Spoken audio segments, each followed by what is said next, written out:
Welcome, everyone. I call the February 19th, 2025 Planning Commission meeting to order.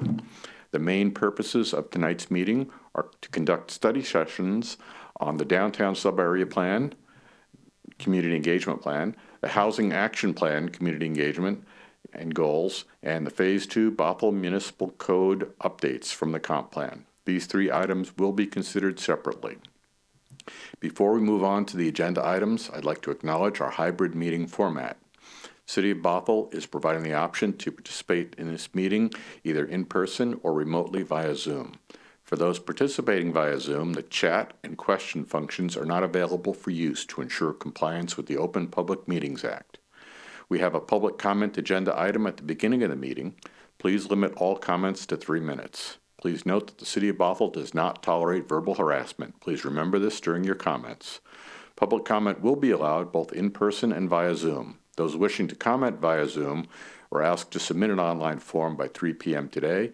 People wishing to submit written comments were also asked to submit those comments by 3 p.m. Email was encouraged as well and will be acknowledged. And I don't believe we received anything.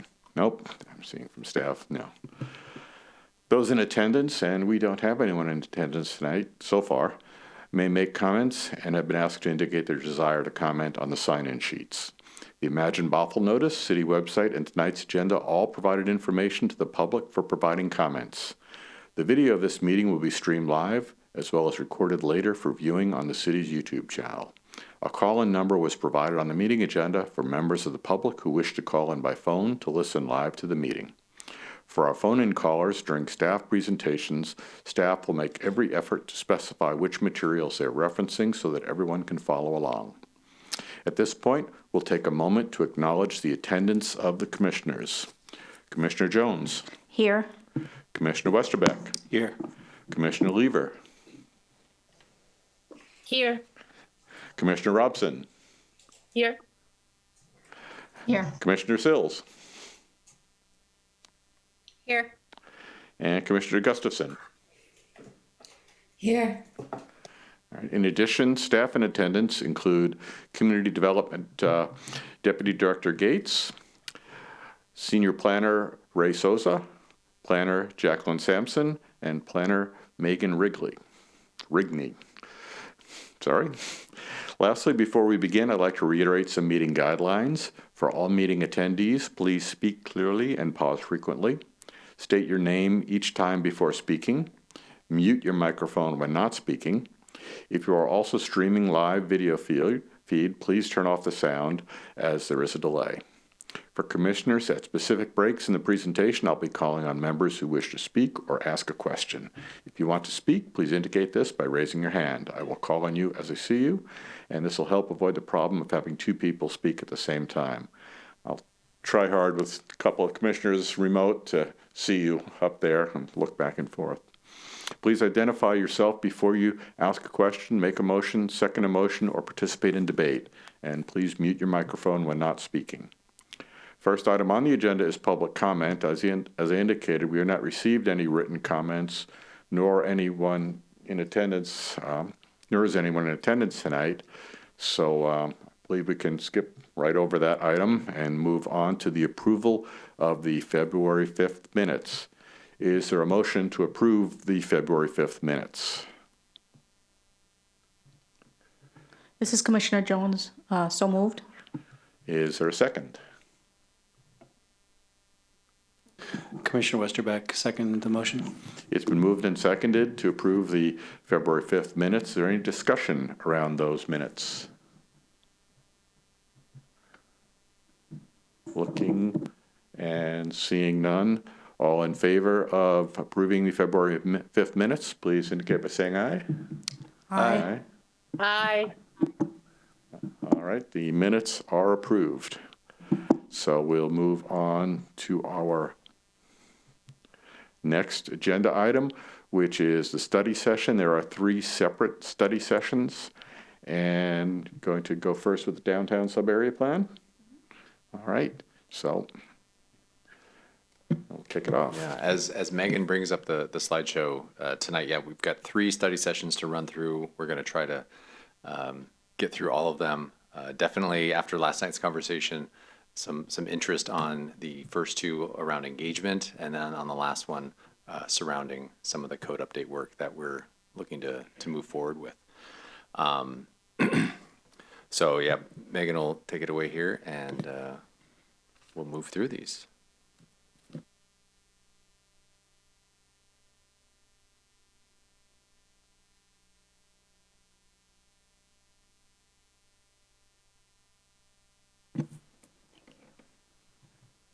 All right, good evening. So for those of you who haven't met me yet, I'm seeing some new faces. So I'm Megan Rickney. I'm a planner in the Community Development Office, and I've been here since June. Oh, closer. Okay. And yeah, it's great to see you all again. I presented in the February 5th meeting, as did my partner on this project, Eric, who presented the project scope. And tonight we'll be focusing on the community engagement plan. So we are not seeking any action tonight. We are only seeking input and feedback on the Downtown Subarea Plan Community Engagement Plan. For tonight, we will cover the background and introduction, why community engagement matters in Bothell, what we've learned from past engagement efforts, and then the process that I did to create this engagement plan. Then we'll talk about the community engagement plan itself, and starting with the goals, and then ending with the timeline and next steps. And then there will be room for discussion for you all to ask me questions. I also have questions for discussion, and for you all to provide me feedback on the community engagement plan. Okay, so starting with the background. Okay. I apologize that the text is relatively small. I thought it was going to be blown up, so. But why this plan? Downtown Bothell has evolved since the 2009 Downtown Subarea Plan update, and this plan will shape the city's future for the next 20 years. And we want to make sure that this plan is aligned with the city's and community's goals. This plan also fits into different projects that are going on in the Community Development Department. This includes the recently adopted comprehensive plan and ongoing projects such as the Climate Action Plan, Housing Action Plan, and Urban Forestry Management Plan. And engagement matters because, again, we want to hear this is a plan for people, right? We're designing the downtown for the community that live, work, and enjoy the downtown Bothell. And so we want to make sure that this plan is fully scoped out with those voices in mind. So frameworks that informed this community engagement plan include the 2009 Downtown Subarea Plan, the 2012 Imagine Bothell Comprehensive Plan, and then the recently adopted 2024 Imagine Bothell Comprehensive Plan. Also, for this plan, I looked at a lot of different best practices out there, including the City of Bothell's recently developed Community Engagement Toolkit that was developed last July, and that is a really helpful tool to get departments started on their engagement processes. Also, IAP2 Spectrum of Public Participation. If you're not familiar, I'll be going into it in more detail later on. And then also, I looked at Bellevue and Kirkland's engagement plans for the comprehensive plans. And I used their learned best practices to inform this plan. So from the past, we've learned that there are engagement challenges such as accessibility barriers, meaning the location and time of meetings, transportation to those meetings, etc. Having hybrid meetings at Bothell is really good to address that, as well as having underrepresented voices. And we're going to be addressing that through having a multi-pronged approach, and I'll be getting into that later. And also effective strategies that we've learned are proactive outreach, so making sure that we are being really transparent in our communication and that we are communicating out to the public as much as possible while making sure that people are not getting fatigued. Okay, so going into the community engagement plan itself, our goals. So this, if you look at the agenda packet for tonight, the goals start on page 14. And this is a brief overview. I want to note that each of these goals has an aligning strategy approach. And so if you want to look into that more in detail, it's in the packet. But the goals are inclusive participation, meaningful engagement, education and awareness, relationship building, and future-oriented visioning. And I came up with these goals with my partner by looking at past plans, like I mentioned, and also just really thinking, what would equitable community engagement be at the City of Bothell for the downtown Subarea plan update? There are key community members that we want to keep in mind in this downtown plan update, those with a vested interest in the future of downtown Bothell. So we are particularly interested in people who live, work, play, or visit downtown Bothell, and anyone who owns a business, and then anyone who aspires to do those things but currently cannot. And then we are also placing an emphasis on the underrepresented priority populations within Bothell. This is a growing list that we have of community member organizations in Bothell. Right now we have brought it up to different departments like the Department of Public Works, Parks and Rec, to also get their input to add additional organizations to this list. And this list is long, but will be growing as we go on with our process. But right now I would like to take a moment and to ask all of you to briefly read this list and provide any other organizations that you might think about that are not on this list. Because I recognize that you all have very strong network ties to our community too. Commissioners, just chime in if you have suggestions.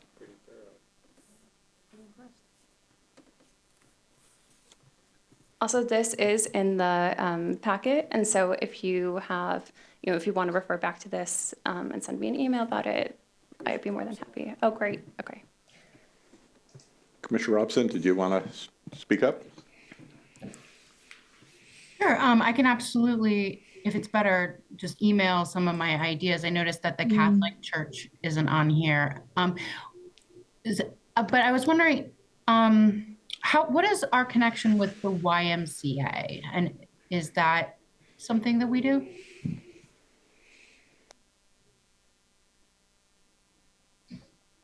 Yeah, we can definitely add. We can always add to the list. Yes. So yeah, if I know previously Commissioner Lever submitted a list of potential contacts for the Housing Action Plan, sent them along to me, and we've shared that with staff. So sort of the same applies here. If there's someone that we need to reach out to and include, we want to cast the widest net. So yeah, definitely let us know. Thank you. Other commissioners? So if that's okay, then I'll probably just do the same rather than I'll just email my recommendations. Okay, that'd be great. Thank you. Thank you. Commissioner Jones? Commissioner Jones here. Just, first of all, this is really, really thorough. This is fantastic. So well done. Just wondering about under the students in schools, wondering about preschools. There's so many preschools and daycare centers in the area, and some of them are at the churches. But I wonder if there's a way to maybe capture some of those as well. Preschools? Yes, of course.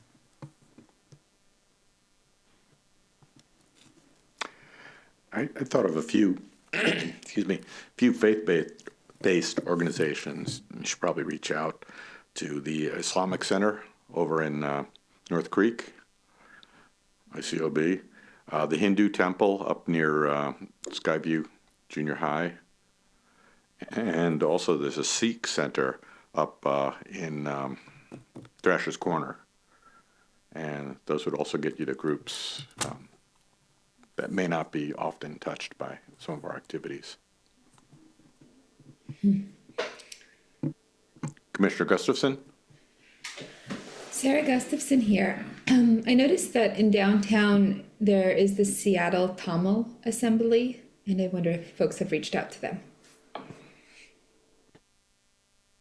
faith-based I want to note that at this time, we have not reached out to these organizations because we're in the scoping process of our community engagement plan.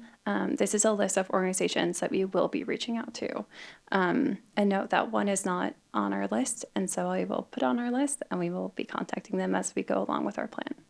Thank you.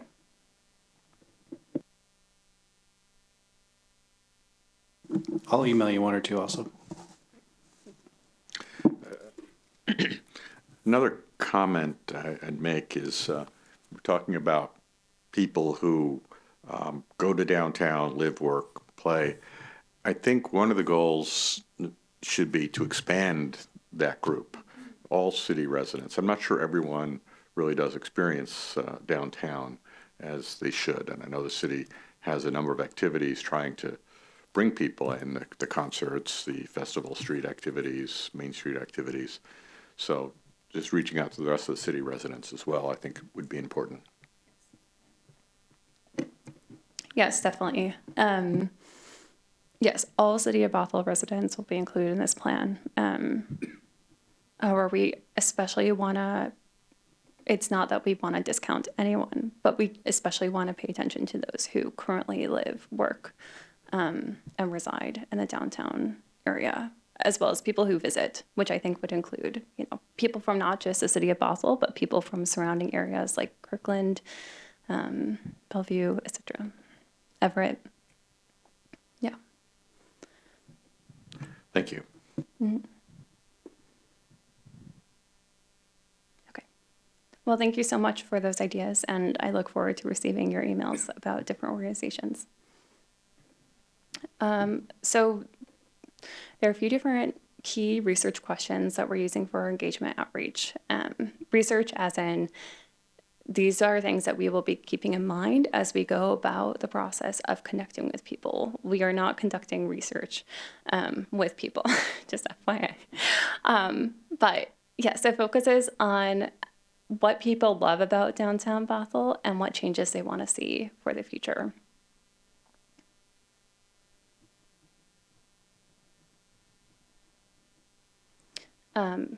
Moving on, we took into account different frameworks to consider our engagement strategies. I want to first talk about the public participation IAP2's public participation framework, which we framed our engagement strategies within.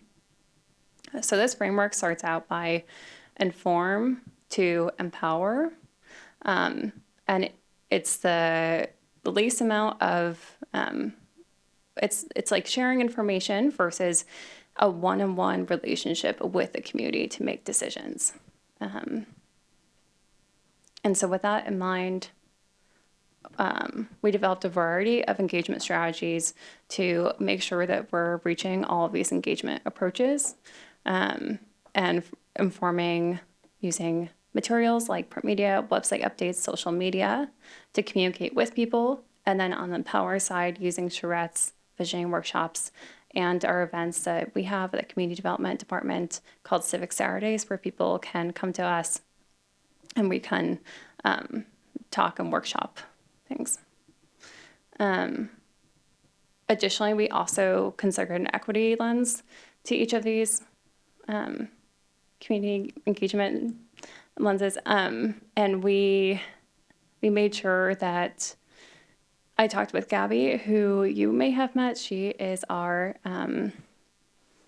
she's our DEI coordinator at the City of Bothell, and so I collaborated with her to make sure that we'll be doing an equitable community engagement strategy and making sure the materials are ADA compliant, that we're offering multiple languages, and that our events are accessible. And so this is a great idea. We're in the scoping phase, and these are very important to take note of at the beginning, but I will be working with Gabby as we go on in the plan to make sure that these ideas come to fruition and are actually implemented as we go along. Do you have any questions or comments at this time? Yes. So this seems very thorough, and your previous list seemed extremely extensive, and you're going to get even more additions. do you have the staffing to do this level of engagement, especially in terms of when I think about some of those groups, especially the targeted groups that you want to go out and make sure that we almost overrepresent in terms of surveying because they typically are left out. You're probably thinking about actually going to those locations and running focus groups, charrettes, workshops, those types of things. It takes a lot of time, a lot of people power. So yeah, just curious about the staffing. Yeah.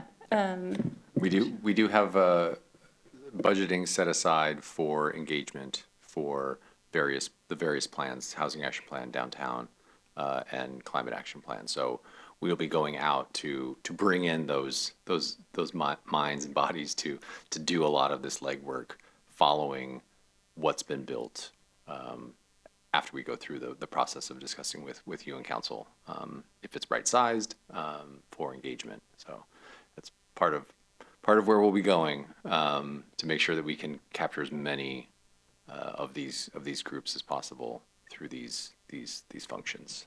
So.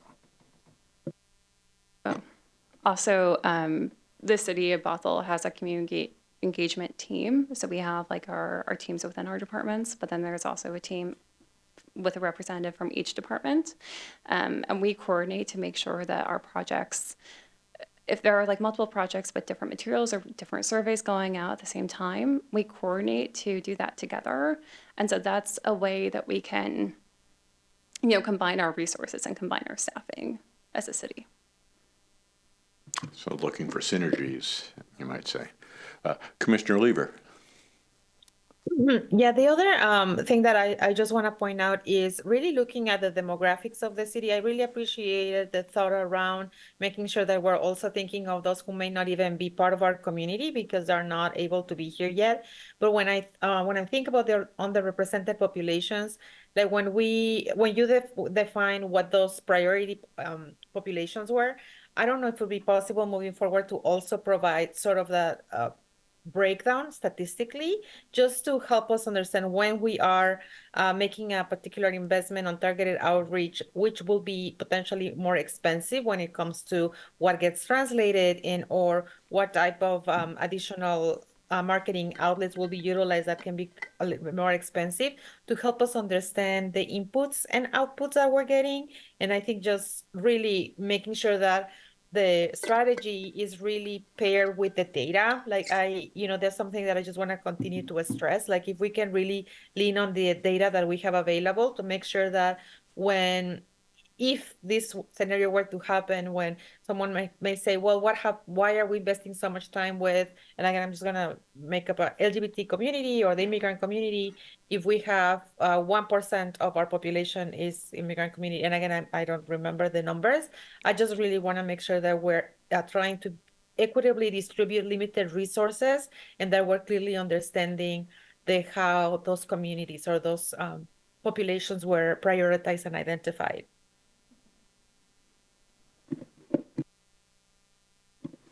Yeah, thank you so much. That's a great point. And I have, sorry, putting my thoughts together.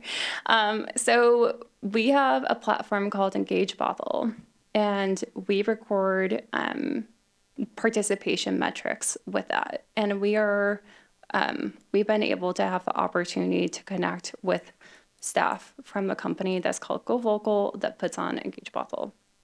And so we've learned that we can upload like City of Bothell census data and then ask questions about their demographics of people who are responding and engaging with the platform and use those metrics to, compare and see the impact that we're having. There are also working with Gabby and the community engagement, the City of Bothell community engagement team. We're coming up with a list of demographic questions to ask in all of our community engagement strategies so that as a city, we can, collect similar data from the engagement strategies that we're doing. However, there are some underrepresented priority populations that we might not know that we're reaching just because we want to be sensitive with people's personal information. We also make demographic questions. Some of them we require, for example, like zip code, we would like to know where people live. That's helpful for us. But oftentimes they are optional because we want to give people the opportunity to give that data to us or not. And so to the best of our ability, we do try to understand who we're able to connect with and who's responding to our engagement strategies. But yeah, that is a great point. Is there anything else on this slide? Other commissioner questions, comments? Commissioner Lever, did you leave your hand up or would you like to speak again? No, I have a comment on Okay. the community engagement strategy, like the engagement approach. One of the things that I might want to just offer up is when the city engages with the different groups, I really appreciate having the informed, consult, involve, collaborate, empower sort of the spectrum. But oftentimes, like we may not know when we're asking for something, is it to inform or just consult? Just be very clear on when we are asking for something, where does that feedback fall under?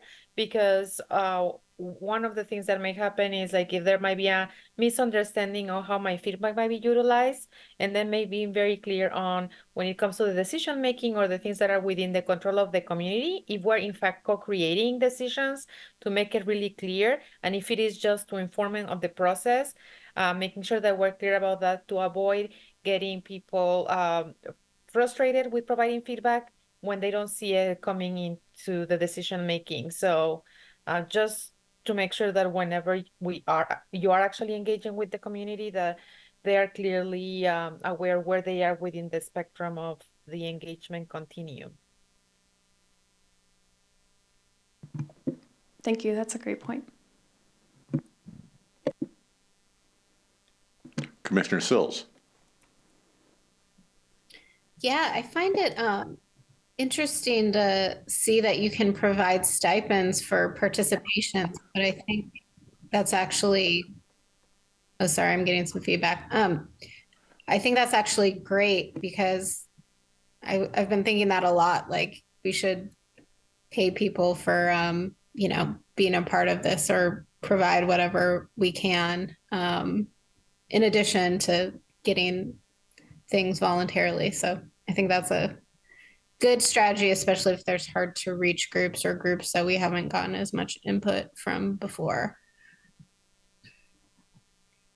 Yeah, there's currently a climate action plan survey that's ongoing, and when people respond, they're entered, I believe, optionally into a raffle for a $25 gift certificate. And little things like that really help to encourage people to respond. Something else that the city has done well during the comp plan process is ice cream and childcare. And that really helps people to participate when they, if you got kids, it can sometimes be tough to be in a meeting if they're squirming and the things kids do. And who doesn't like ice cream?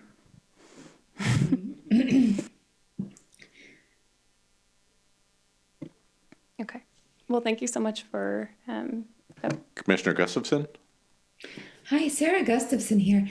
The discussion about childcare is interesting because when I've gone to events, I thought my kids would want to go join the childcare, but instead they wanted to stay with me. So I think it might be worth thinking about whether childcare is the investment or whether it's providing a lot of activities that parents and children might be able to do together. And either or, I'm just happy that the city is considering ways to make it more family friendly. Thank you.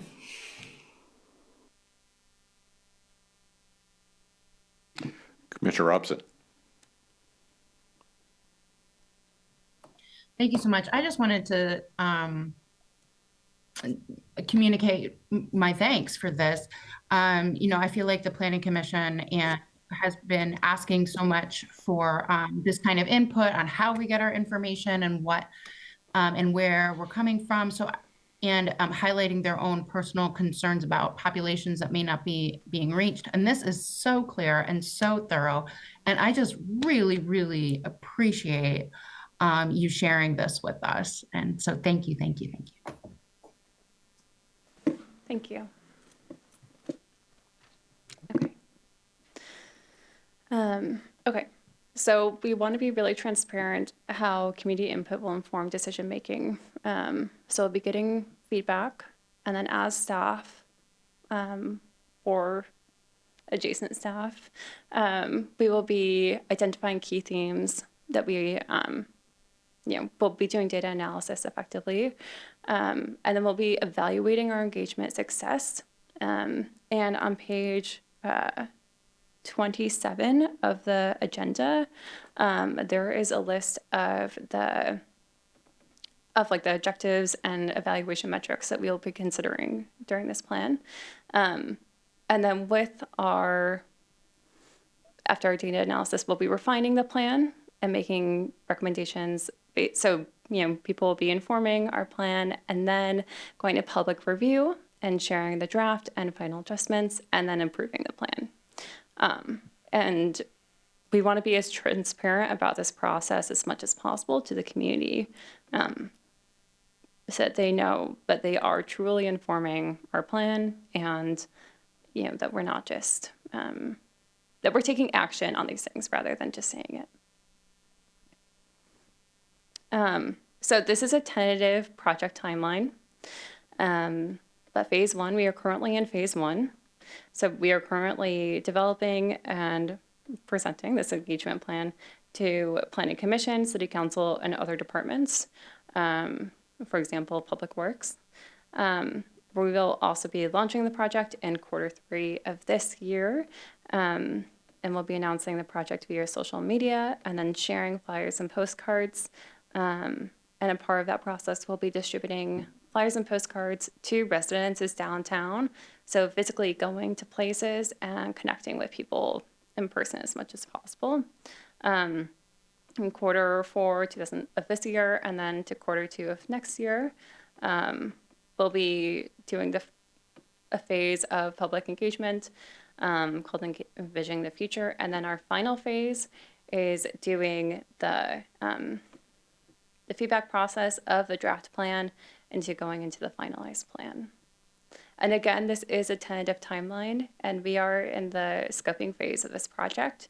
And so this is subject to change as we go along.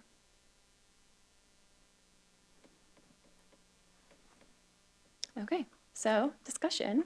I have a few questions for you all just to consider. But then I also want to hear any feedback or any questions that you have for me. All right, commissioners? Commissioner Jones? So I have a question that it maybe is a little bit different than your questions up there. Is that okay to start with something that's a little bit different? Yes, of course. So you're going to collect a lot of feedback. Some of it's going to be via surveys. Some of it's going to be via just engagement in different settings, workshops, etc. A lot of that's going to be qualitative information. Sometimes researchers will identify themes sort of ahead of time, also leaving room for themes to change depending on what the feedback is. Have you already identified sort of themes within each of these categories of research questions? I'm just curious as to if you're sort of like, what do you think the data is going to kind of show in terms of categories? Yeah, that's a great question. We have not gone to that point yet. We're focusing on like scoping, like the overall big picture. But then as we get closer, we'll be thinking about what kind of things that we're expecting or looking for, and that we're open to seeing. Yeah. Yeah, and we really we don't want to lead the listener on, lead the community on, and work with what we hear from them and let that guide us a little bit. I think there's definitely ideas of what themes folks may, be interested in, and they will probably come out, and that to be expected, but we want to make sure that we're, this broad engagement. What do you want to see in your downtown? What might be missing in the downtown? What's preventing you from starting a business in downtown? Would you like to start a business in downtown? Getting to that and getting through those initial questions to kind of suss out the themes that the community is identifying, and we'll likely see those that we already know are going to come up. So, Commissioner Jones. So I love the idea of having this as open as possible and listening and especially given the broad feedback. And I mean, it's absolutely the approach to take. If there is going to be a survey, though, you're going to probably ask some more focused questions about different categories. And sometimes even the questions themselves will lead, depending on the choice of which questions you include, that will influence the kinds of feedback you get back. So maybe I ask the question a little bit differently. Are you going to prompt questions in the area of infrastructure versus programming versus just, employment versus business versus entertainment versus just something to think about as you're framing the question so that you could live up to the goals that you've expressed, which are great goals, but difficult sometimes. Yeah. That's a great point. We don't, we want to be open to hearing whatever feedback we receive while also being, not too broad, that we don't have like a streamlined approach. We do have different stakeholders, like I mentioned, especially those stakeholder organizations.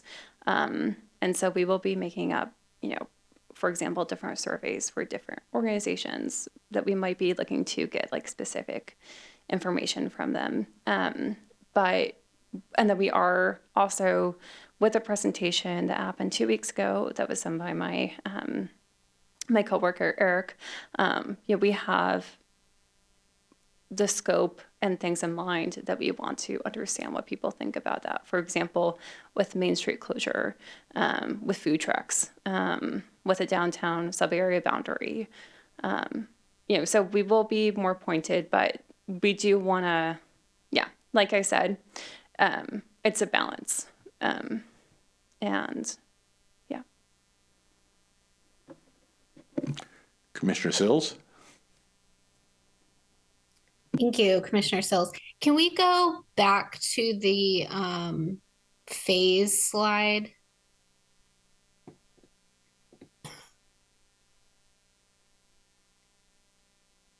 One more. Yeah. I'm a little confused as to what project launches versus public outreach. Is there a reason those can't be combined? Because if those are the questions we're asking, like what are we really launching besides sort of we want your input?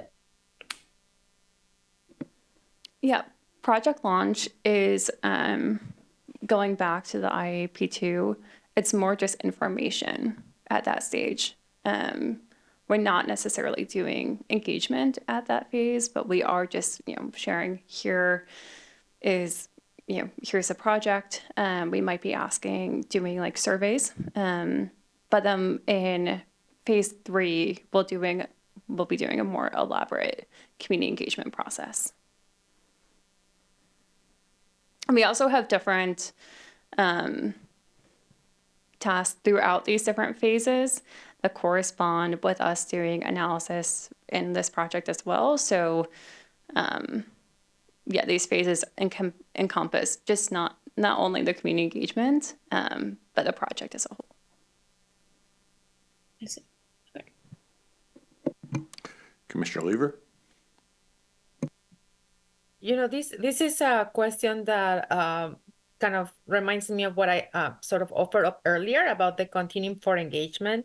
This might be the place where it might be helpful to showcase where we are within the continuum. So if I'm understanding this correctly, the project launch will be in sort of having a different type of if it's gonna be informing based on the feedback that was received. And then the public outreach, the draft and final plan is sort of like the decision making. And then just making sure that we know that each phase, you are in a different place within the engagement continuum. And just to reinforce how everything that happens within each phase may not necessarily be input requesting feedback and or providing decisions. Is more so you are kind of moving along, and sometimes you kind of move back again, and that might be helpful to clarify what is expected in each phase, and really reinforcing how this relates back to the engagement continuum. Thank you. That's a great point.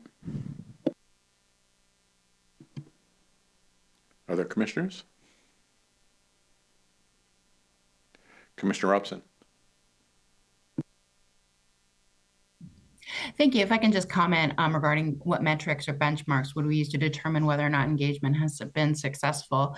One thing I would really like to see is that the engagement we're getting matches the demographics of our city, and that we're making sure that if we know we have a certain population of immigrants, that the percentage of our respondents are immigrants. If we know that a percentage are women or a percentage are under this poverty line, that's one benchmark we can make sure that we're meeting, just so that we have the full scope of input from across our population, because our input does tend to skew housing stable, upper class, people who work elsewhere maybe. I would like to just make sure we're getting input from across the spectrum of our population.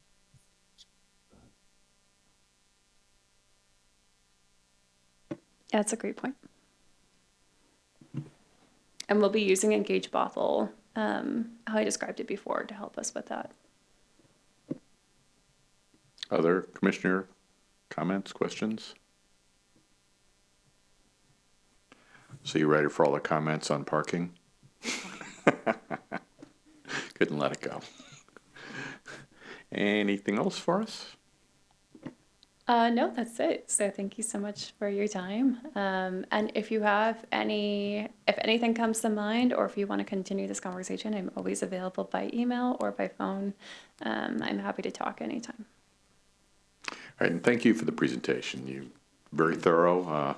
Clearly a lot of work has gone into it, and we look forward to hearing from you in the future. So thanks. Thank you.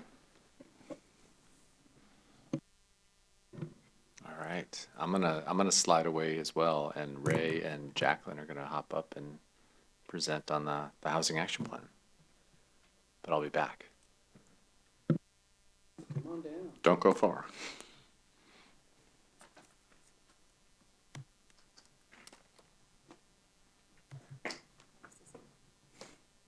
Thanks.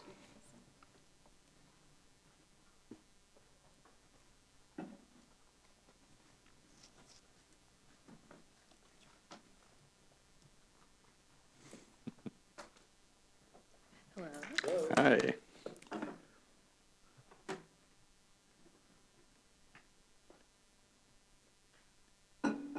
And please introduce yourselves and dive in when you're ready.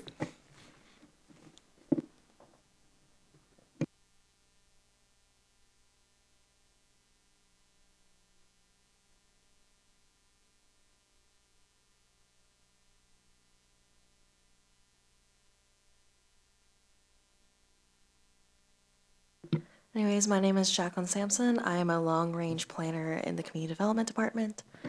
And my name is Ray Sosa. I'm the Senior Planner here at the Community Development Department.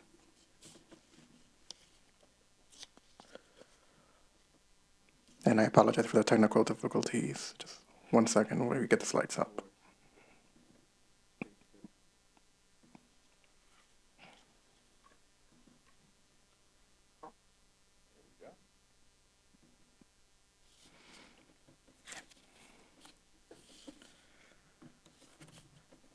So good evening all. So we're today here to talk about the Housing Action Plan. Next slide. So we're seeking input tonight on feedback on the Community Engagement Plan and our staff priority goals for the update to the Housing Action Plan. No action is required. Next slide. So just a little bit of background. So the housing strategy was last updated in May of 2018, and that was an update to our to the housing component of our to the 2015 comp plan. A few years later, Washington State Legislature passed HB 1110, which increased middle housing in areas traditionally dedicated to single-family detached housing. Following year, last year, the draft 2024 Imagine Bothell Comprehensive Plan was published and containing implementation strategy to update the Housing Action Plan. December of last year, we adopted the City Council adopted the Imagine Bothell Comprehensive Plan. Last month, we met with Planning Commission to get initial feedback on our Housing Action Plan scope, and a few weeks ago, we met with City Council to present a high-level overview of the Housing Action Plan. And so just a quick overview of the Housing Action Plan. So the Housing Action Plan is an update to the previous Housing Strategy Plan from 2018 and the short-term deliverable of the 2024 Comprehensive Plan update. The Housing Action Plan will examine existing housing policy and design new strategies and improvements to current efforts addressing the housing crisis citywide. And so schedule and project phases of the Housing Action Plan, we expect to complete this by summer of 2026. We divided the plan into 4 phases: the scoping, preliminary community engagement, first working draft, finalization of the draft for adoption.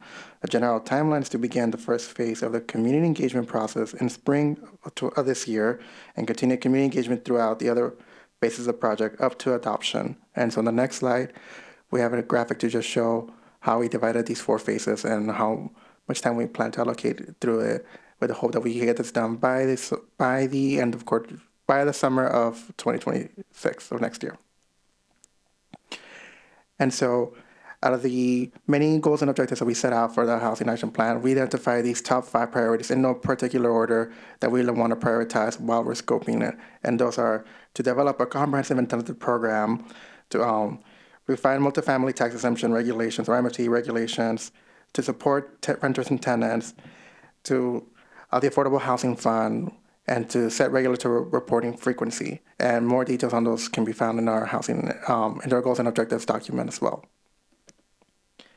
And so for community engagement approach, we're using the city's community engagement toolkit.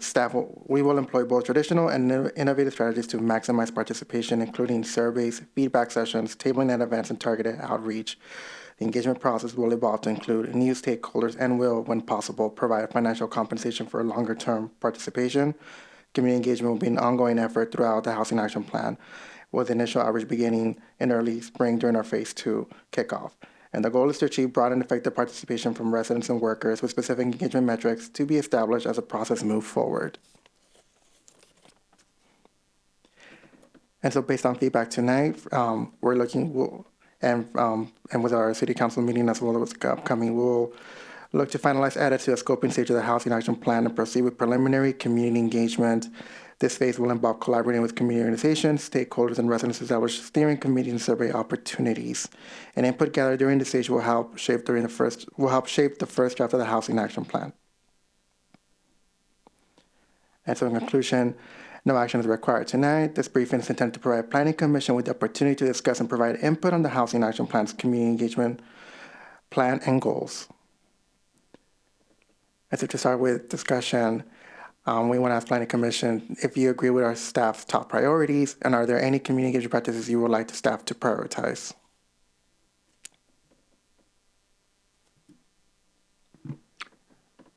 Commissioners?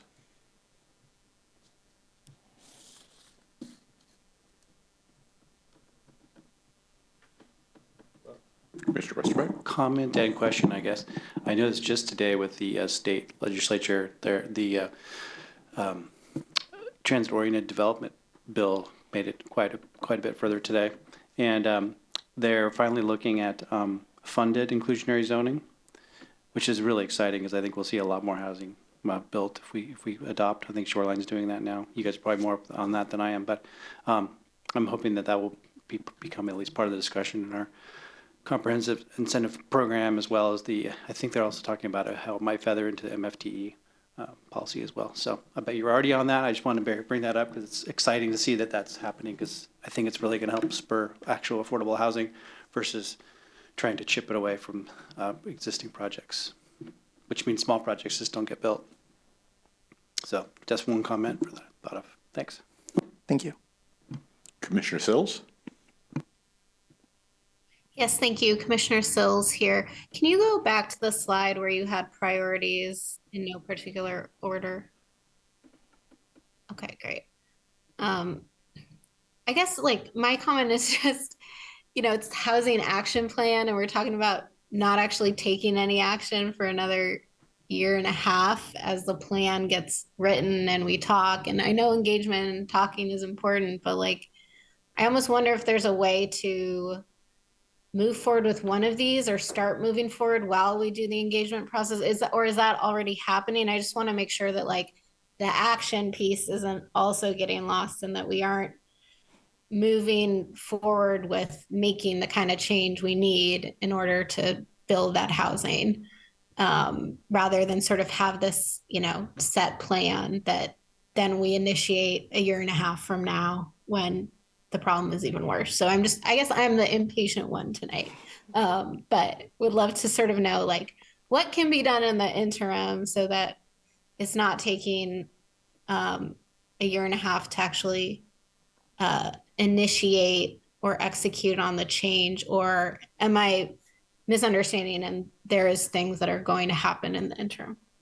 No, it's a great comment. And so one of the things we've done, working with our human services team, we've met with focus groups of renters and landlords to get perspective on what it's like to be a renter in Bothell and what it's like to be a landlord in Bothell. And we did that in the goals of understanding if we want to implement citywide specific regulations to support renters and tenants as part of tenants' rights work that will be happening with this housing action plan. And so some of these conversations were already happening before the housing plan was started, and will support the housing plan as we move forward.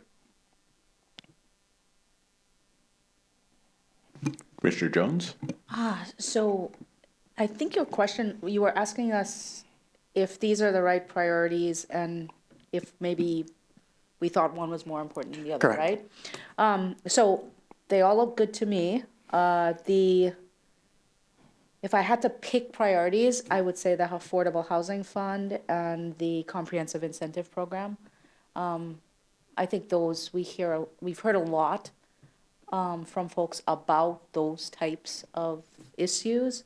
I do think the regular reporting frequency, I certainly think that's important for us and for City Council so we could see progress moving forward. I imagine it's important for other groups in the city. And I was wondering if you could talk a little bit about what you're thinking behind there. Sure.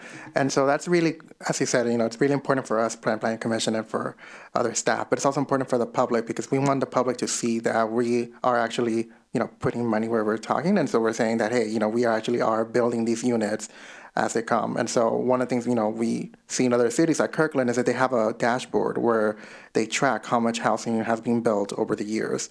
And it, public can go in there and look at it and say, okay, X law passed, more housing was built. And so they're seeing these policies that we're passing are actually effective at doing what they're saying to do, which is building the housing. And so that's really, we want to be transparent with the public and making sure that the public can see the impact of the policies that we're putting forth.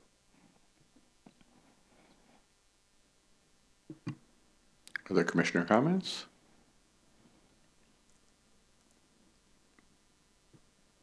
Commissioner Lever? Hello. So just to answer your question, so for I guess I'll do three priorities, or my top three is the set regular reporting frequency to really understand the progress made as you are planning and implementing, and the Affordable Housing Fund, really understanding how much money is available to support these efforts. And the last one will be the support of renters and tenants.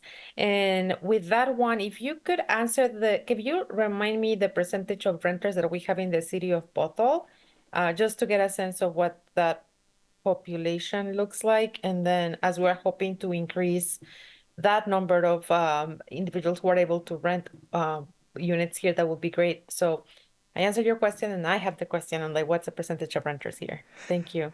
Sure. And I might be wrong, don't quote me on this, but I believe it's about 35% of the population is renters. Thank you. I suspect that's been changing quite a bit over the past decade. Yes, and I know that the last figures we got were from as we were creating the comprehensive plan, so they were from 2023. Other commissioners? Commissioner Lever? And I'll just add that the reason why the regular reporting is I think is going to be very important for this process. When I think about NIMBYism and the idea of things changing for maybe not the best, typically when you have outsiders coming into a space, I think it'll be super helpful to be able to have sort of those key performance indicators.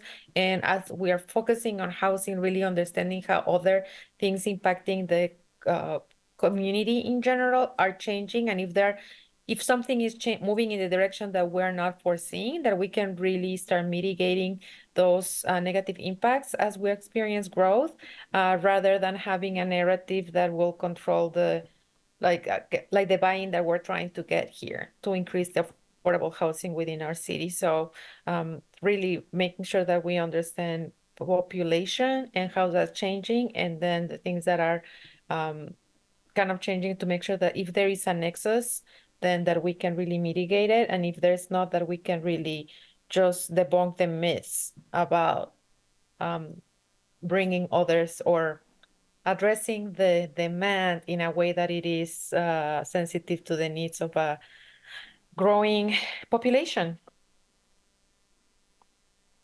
Of course, thank you. Commissioner Sills?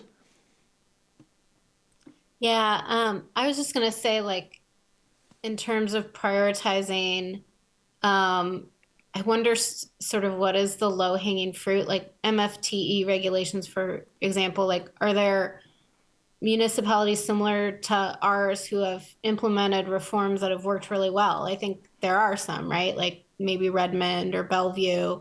So if we know what has worked elsewhere, like maybe that's something we can move pretty quick on, and not have to start from square one. So I would just say, like, what are some of those things that we can borrow or steal from other places with some of these that might help inform, again, kind of like where we can get moving, and what are some that might require more engagement, more research, more unique to our circumstance, or funding, that sort of thing. So that would be my advice too, is to sort of think of what can we do to make an impact soon with what we already know. Of course, and I'll add that we are working with our consultant from ARCH, so through our contributions, through annual contributions with ARCH, we're working with them to help us refine these MFT regulations as well. So they will be assisting us with doing a lot of the research and comparison with other peer cities in the region.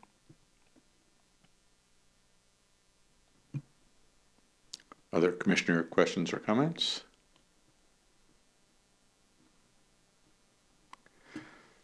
So the previous presentation did, and I appreciate you didn't go over everything again that was said, but there was discussion about involvement process and groups to reach out to, and I'm assuming you'll be coordinating on those and possibly even talking about both of these things at some of the same meetings. So. Yes.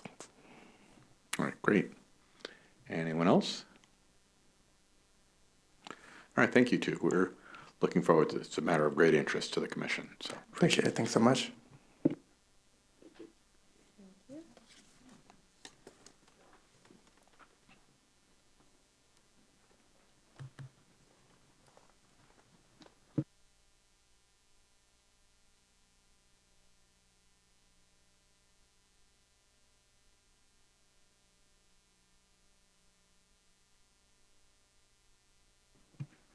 all right, on to our next item.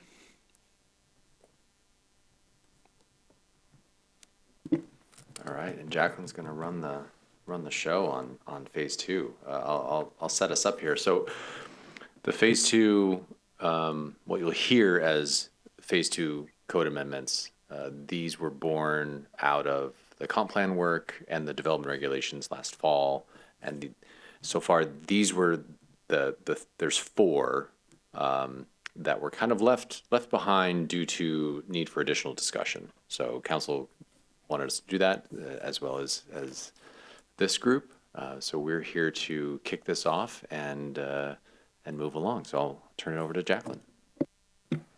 Hello again. My name is Jacqueline Sampson. I'm a long-range planner here. So we're going to go ahead and start talking about the Phase 2 code amendments. Today, there's no action required. So for Planning Commission, we're just going to be talking about, we just want initial feedback on these 3 different topics from the Phase 2 comprehensive plan topics. So we're looking at basically how we want to shape the neighborhood scale commercial code, if floor area ratio should be removed in the Bothell Municipal Code, as well as if lot coverage should be removed in the Bothell Municipal Code.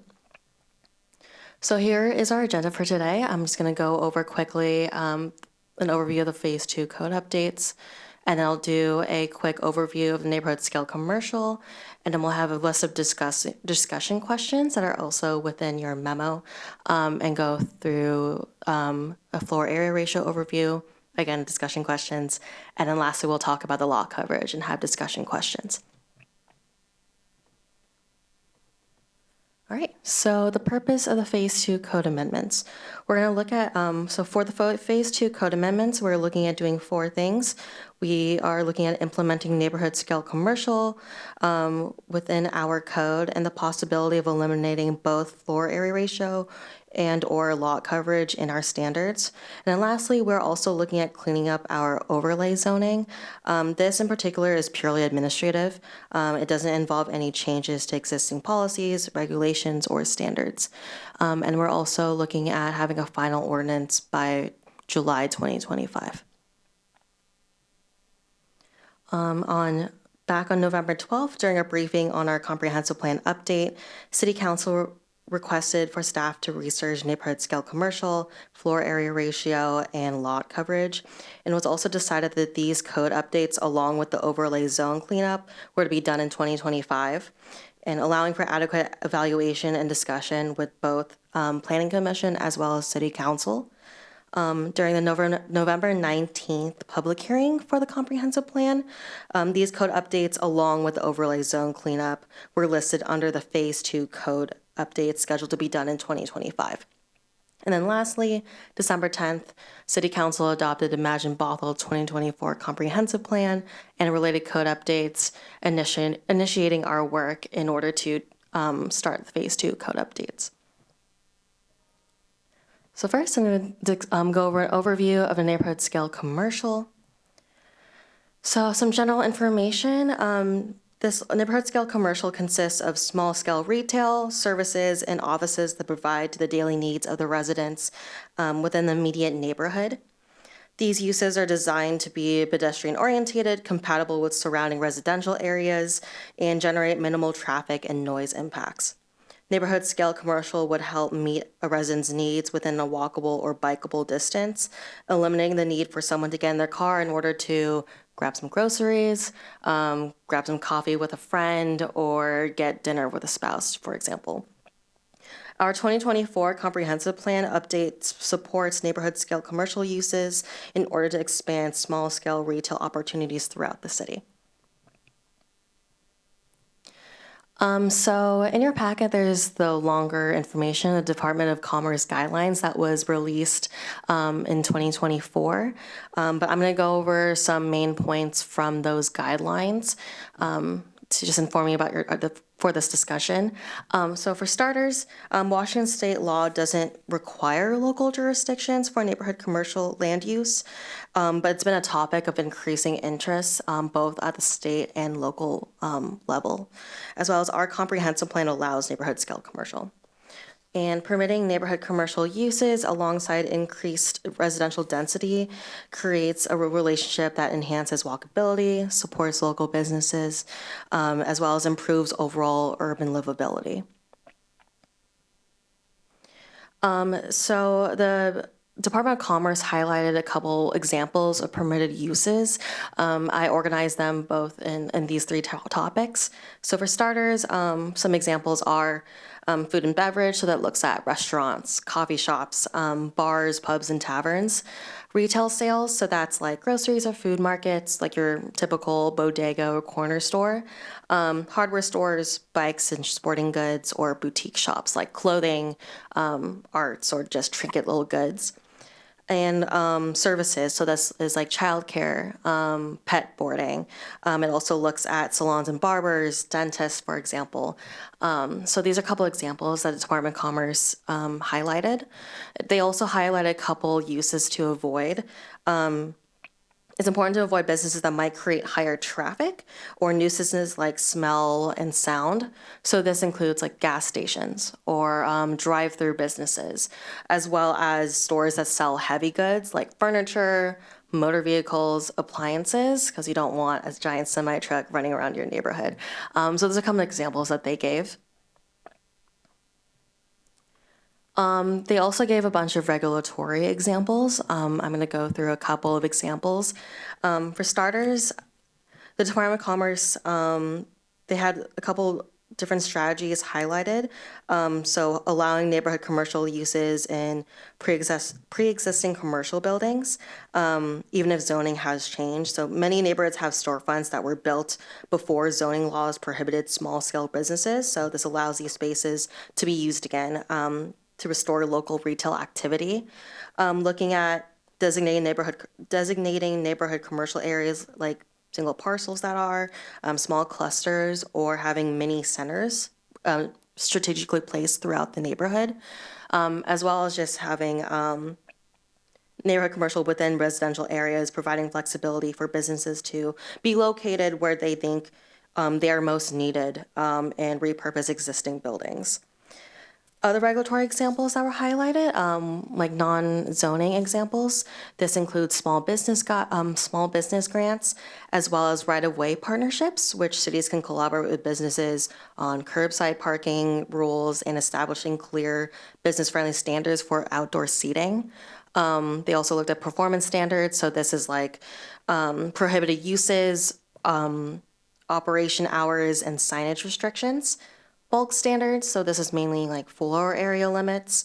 Parking standards, so on-street parking or limiting off-street parking, as well as design standards, so it's storefront design, outdoor seating and landscaping or lighting standards. A couple pros for neighborhood scale commercial. I'm just going to highlight some of the ones that you see on the screen up here to elaborate on it. But for example, some pros help. Neighborhood scale commercial helps people meet their daily needs for goods and services without really relying on much driving. So that can improve public health, as well as air, water quality, and traffic. It boosts the local tax base, as well as increases employment opportunities, as well as creates a solution for food deserts and food insecurity. A couple examples of some cons. One is, even with focus on walkability, there is a possibility that a neighborhood commercial or business could create traffic concerns. For example, if there's a cafe that's really popular, there might be a lot of people outside the neighborhood coming in and going to that cafe. So that's a couple examples of that. As well as sometimes commercial activities, for example, outdoor seating, late hours, loading zones, they can create some noises and activity that disrupts in the residential area, as well as commercial development can contribute to environmental impacts such as stormwater runoff or energy consumption. All right, so I have 2 slides that are the different questions that we have for neighborhood scale commercial. If you want to look at your packet as well, that's the full list. But yeah, you can switch back and forth. But now I just want to ask the commission some feedback on what they, I guess, want to scope out for neighborhood scale commercial. What do y'all want to see? What kind of concerns that you have? But we can use these questions as guidelines.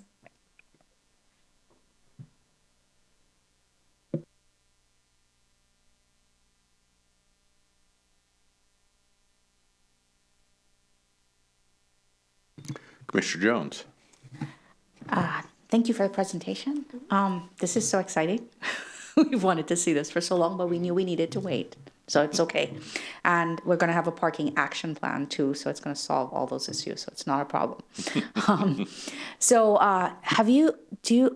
read in the materials that really there needs to be enough density so that the choice of the commercial establishment is actually profitable.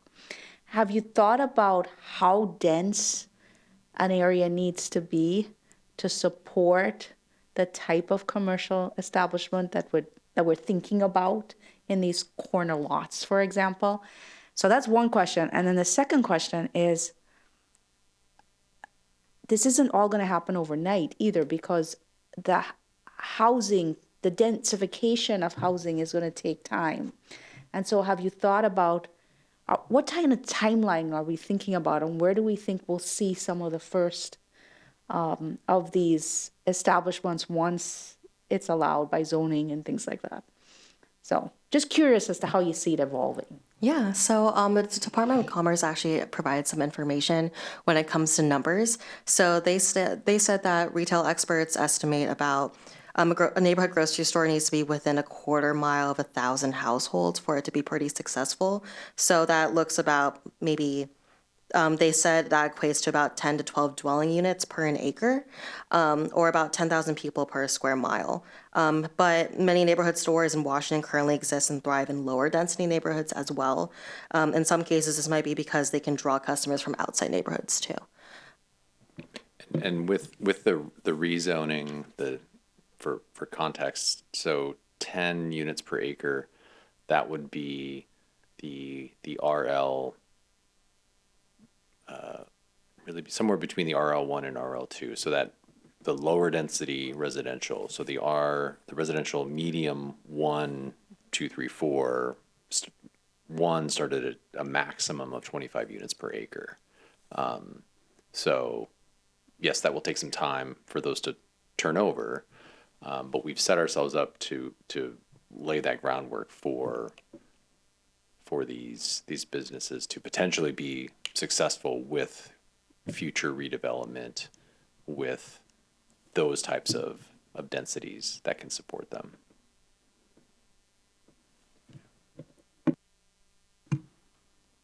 Other commissioner comments? Mr. Westerbeck. Someone else is waiting? No? Okay, this is Commissioner Westerbeck. Like Commissioner Jones said, this is really exciting. We've been asking for this for a long time. And now we're like deer in the headlights because I've been thinking about this forever, kind of dreaming of this. And it's not lost on me that probably the most appropriate neighborhoods that we have are limited in Bothell because we have only a small area of the city that's the grid. And a lot of the wonderful examples we see, Spokane, Seattle, et cetera, are gridded areas, smaller walkable neighborhoods. Most of Bothell's suburbia, dendritic, cul-de-sacs and stuff, which, as Commissioner Jones said, it's going to probably take even longer. I would say, I'll say it's going to take even longer to convert those neighborhoods, and that'd be some of the slower to adapt, I imagine. But I'm also wondering, if we implement this and as it evolves, if we're going to start adopting zoning that allows people to add on in the front like they would have in the old days, accessory commercial spaces. Because right away, I think the early adopters are going to be people who, I've talked to people who can't find small, affordable spaces downtown. So they'll just take it on, I can finally just open this in my garage and it's legal. So they're just going to open a little cafe or coffee shop or textile store, or whatever maybe they're going to do in their garage or in their neighborhood, or, put a tent on the driveway or whatever. So I see some creative ideas like that, but it might take us require some zoning flexibility from us. So it's just thinking about the accessory commercial space idea. And we used to dictate these huge front setbacks, which we don't have now, thank God. Glad we're releasing that a little bit, but we have big ones from our legacy building in the last 50, 60 years. So we have a lot of space out in front of buildings and homes. You guys probably know this quite well. Shoreline just adopted the program. So it seems like they had some good starter regulations on size. What was like 1,200-1,500 square feet, something like that. And I don't know if we keep it ground related or if we say it can be no more than one story above, or accessibility rules apply, or something like that, equal accommodation of the ground floor or something like that. And then I brought my one of my favorite reads from the past few years, Arbitrary Lines by good old Nolan Gray. And to boil it down at the very end, he says, if you do away with zoning, we should really just govern by sensory, like bright lights, sounds, smells, all the stuff that people, he goes through some stats, and maybe, I don't want to tell you if you've already, if you were covering ground, you already know, but he says, a lot of the complaints in most cities are really about sensory issues. And that's what we zone to, don't do this and don't do this and don't do this. Well, it's because the garbage stinks, or it attracts rats, or it's a club that goes out, goes past midnight or 10 p.m. whatever, or it's or it smells, food smells, bright lights. I can't sleep because there's bright lights because they've got the party lights in the backyard or whatever. So he says if you can control for those, then you might not need to zone so much. So just thinking about sensory issues. And then, I don't know, I'm just throwing out ideas. 7 a.m. to 10 p.m.? Who knows? I'm thinking about, like, the hours that let you build. Weekday, weeknight, too. Yeah. What's that? Weekday, weeknight Yes. differences might be. Yeah, exactly, yeah. Friday, Saturday different or something like that. So just some thoughts. I know we're not supposed to necessarily get into details yet, but you asked, so there we go. Commissioner Lever. This is a comment that really kind of goes back to all the outreach that is happening and the feedback that's already been received. I am blanking on the name, but I believe the city council had a presentation last month on the economic development. I think that's what's called economic development plan is the first one that the city of Bothell is doing. So when it comes to the type of businesses, like what kind of business, like the business community, particularly small businesses, what have they seen as a gap that we have? And hence we would potentially see people wanting to create those businesses for the current population that we have. And I don't know how the feedback that was collected through that process can inform some of the scenarios that can be presented to the community. So I do understand that we don't want to be leading people to think about a particular idea or scenario, or even like the hours, right? Like we want to know, like, what would you like to see happening? But if we already know that we already collected feedback and are going to be receiving feedback, how can we bring that feedback into these conversations so that the what we hear through these processes is really based on what we've already learned about the community? Because I think sometimes that's what I'm struggling with there's so much like input happening across, and I just kind of keeping up of like when did we ask that, and aren't we asking that in some other space, and how are we bringing that into these spaces and then subsequently to the community?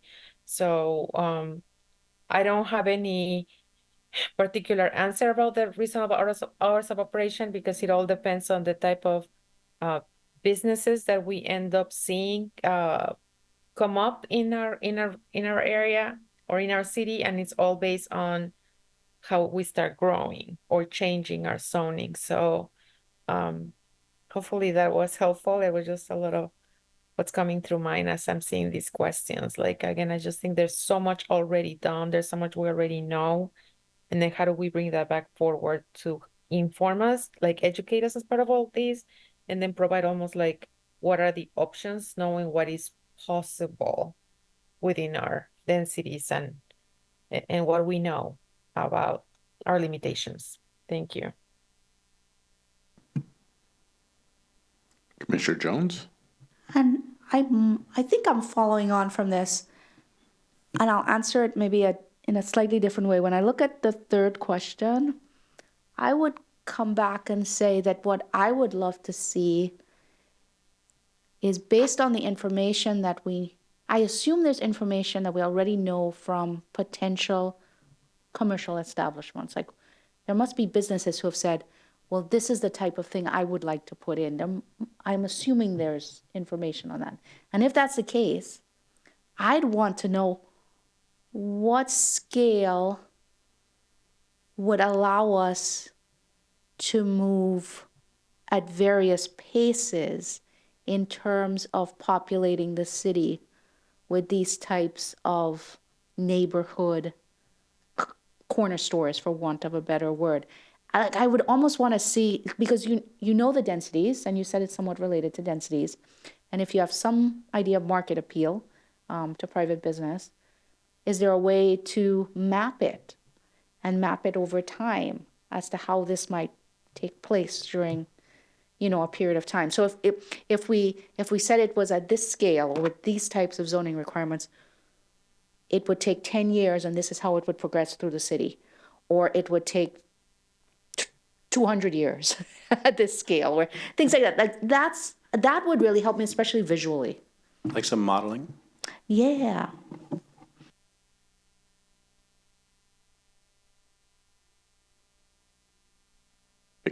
Letting staff take notes, and then Commissioner Sills. Awesome, thank you. I think as I look at all of these three questions and general support for this direction, I'm thinking about the existing businesses and commercial zones and just making sure there's a little bit of parity there so that while we're wanting to encourage this, we're not creating an unequal playing field. Like I'm thinking about when food trucks, hit the streets and they weren't subject to a lot of the same standards as brick and mortar restaurants. And I think that was, really unfair in a lot of ways as far as like trash collection and just things like that. So I think I would really not try to like pigeonhole these into doing more things, but like what can we relax for some of the existing brick and mortar businesses that are in some of these established locations as well, so that they don't feel pinched by, increased competition and sort of this new model coming in, because I think there's room for everyone. I just would hate for them to be like, well, I'm going to shut down, I'm going to open up in my neighborhood and not have that variety. So I think just like as we think about lot size, square footage, those sorts of things, how we're thinking about how that might impact the existing businesses, cafes, and small grocery stores and all that we already have that we care about preserving. Commissioner Jones? I agree with Commissioner Sills. I would also offer though that we expect a lot more people to move into the city, which is why we're building more homes and densifying. And so therefore we will need more retail. And so any type of modeling should consider the scale of that additional retail in balance with what's existing, because we will need more. The question is, where will that additional retail go? And I think some of it, we're hearing that some people want some of that retail to go into neighborhoods for all of the benefits that you mentioned already. And so I think that's the part that I think offsets maybe some of the concerns for the existing businesses, is that ideally we're going to have more people, right? Can I speak to that a little bit? I tend to agree, and also I would think if there's a little bit of an advantage, because at first Commissioner Sills' point is well taken, and I actually agree with that completely. But there's a flip side, which is if you're isolated out in some cul-de-sac, but that's really where you want to do your yonder cider kind of thing, like most of us know about that story in Seattle, because you have a garage already and it's cheap and you can bootstrap it, because you can't find a 1,000 square foot space or 500 square foot space where everybody congregates already downtown. Well, you're at a bit disadvantaged because people do have to drive to your neighborhood or find you or whatever. So you're already sort of on your heels a little bit trying to start a business where there's no business district. So I think allowing them to just kind of, as long as they're being safe and we've got reasonable rules and everything, allowing them to sort of be the first, the pioneer in their neighborhood and encourage that, because maybe they can't find that 500 square foot space down where everybody's going to do commerce is okay. And if they get a little bit of extra, help by us being more hands-off, that's okay. And maybe it is a business district in 20 years because of that. So I think there's a sort of a pro and a con to making it easy. And I meant to say in my comments earlier, I tend to talk to a lot of people who, maybe I already did say this, but who can't find the small space they need downtown. And so I think we're going to find people feel freed up because they think, well, we don't need a space the size of Paquito's 4,000 square foot space in a brand new building at $48, triple net, whatever, very expensive rent. So anyway, I digress, but I think there should be a little bit of advantage to doing one of these because it's easy and it'll foster, because it can be hard for a lot of people. I mean, there's every time this is written about, I think, and online and places where you read about neighborhood corner stores and stuff, there's always someone who chimes in and says, no one's going to start these businesses because it's not 1935 anymore. We don't all need to go to the corner store for milk because there isn't a Safeway down the street. We're all going to go to the big store. So in some ways, keeping the bar low and just whatever it takes to encourage people to start these businesses, whatever they may be, is probably a good thing. So some yin and yang there. It's an interesting comment about a Safeway down the street when you look at the consolidation we're seeing in supermarkets and, Woodinville in particular. How many supermarkets do they have? Not many. So I think there probably is a need, forecasting that as a challenge with online delivery and all that. But, I can look at adjacent cities. Everett, there are neighborhood groceries, many of them around. I mean, there's one right around the corner for my son. He doesn't do all his shopping there, but when they need milk, he can just run down the block and get milk. So that's something. Two of my other boys live in Portland, and there are some really wonderful neighborhood cafes you can go to that are quite good. When we talk about scale, we had a conversation about scale when we talked about ADUs and middle housing. And basically, we came down to it should fit. It should be of similar scale and compatible with what's around it. And I think we should stay more general like that for this as well. You're not going to build a huge thing, but if it's, if somebody's converting a house, then the scale is there. I'd say that there is a brewery, Bothell adjacent, that operates out of a garage, So it is around. Other comments?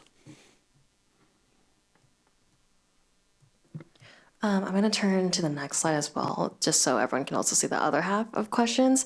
Feel free to look at it if not, provide any comments if you have any.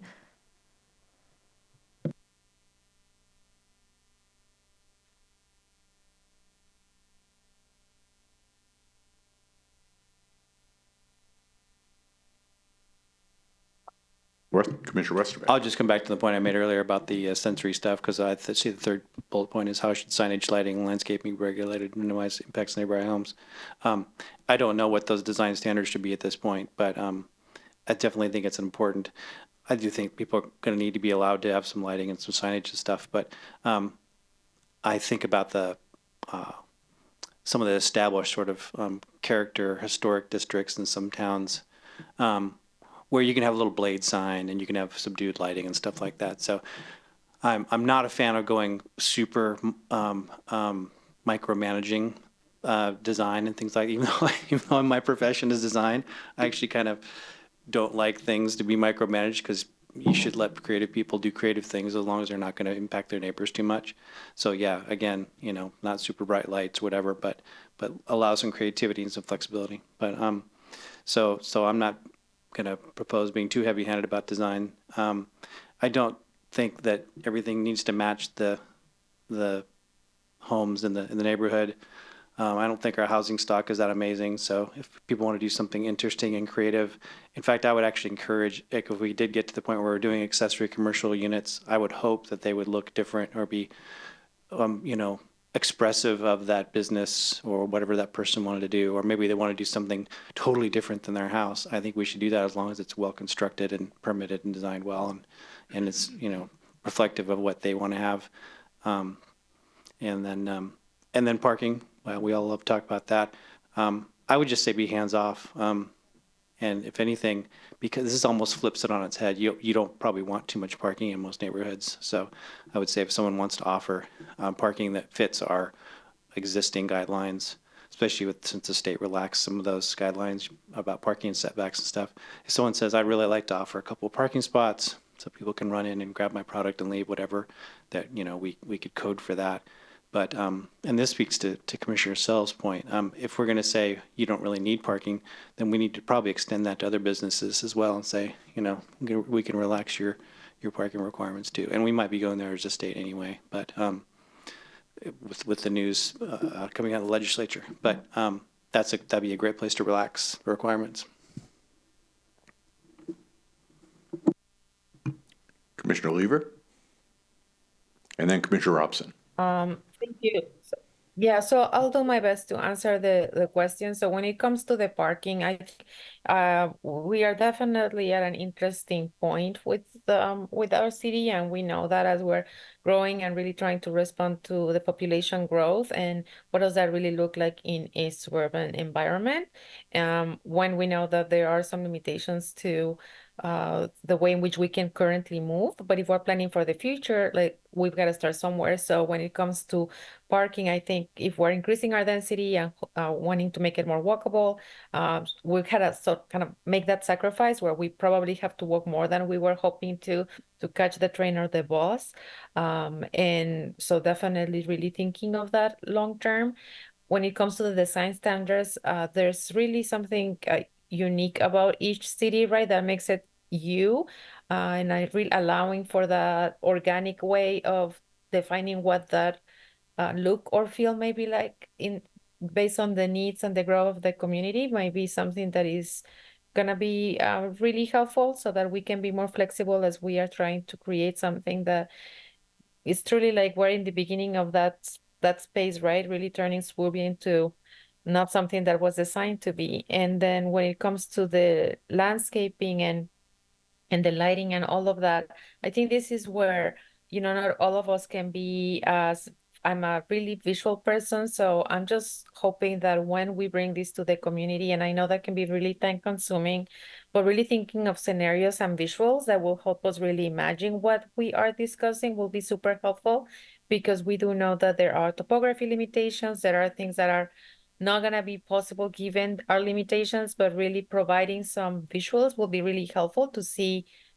which direction we want to provide the feedback. Because my concern with having these questions that are not really, that we don't really have those scenarios, then it's almost like I'm imagining, maybe I am limited by what my imagination is able to provide, knowing that this city really started as a suburbia. So how are we transforming a suburb into a walkable city doing it in a very intentional is really difficult to imagine, because there's not that many places that look like Bothell. So I just absolutely love Bothell, and I don't know what Bothell look like. It's not gonna look like New York or Mexico City. I want it to look like Bothell, but I don't know what that really looks like. And I would really, really like to see more visuals as we're asking these questions. Thank you. Commissioner Robson, then Commissioner Sills. Thank you. I just wanted to chime in with some of my input regarding these questions. With local small resident businesses and residential sections, I don't think we need to have any parking requirements. And while I understand that that is a little bit unequal between businesses downtown or in business sections, they're in two different places. With the small residential businesses in residential areas are servicing those people in that area, whereas in a downtown and a business area, there are people coming from everywhere. So they're two different populations that they're serving. Small businesses don't usually have a lot of revenue, so they're going to need as much square footage as possible. So I don't think that I think that would be almost inappropriate to have parking regulations for small residential businesses. I'm wondering, what are the chances that we're going to have some corporate infiltration in some of these? What is the chances that these are going to become a Starbucks or something? Because I think one of the things that's most important to me is that these be small business owners, as opposed to something that's a little more, corporate, and will draw a lot more traffic to that area if you know it's a Starbucks versus something in somebody's home, or a Safeway outlet versus something in somebody's front room. So what are the chances of that happening? Any thoughts?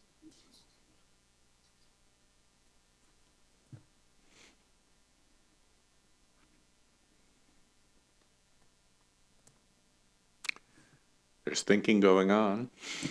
I suppose there's always the chance of something like that taking place, whether it's a home being purchased by a corporation to rent out as a home, or a home being purchased to convert to a restaurant, coffee shop.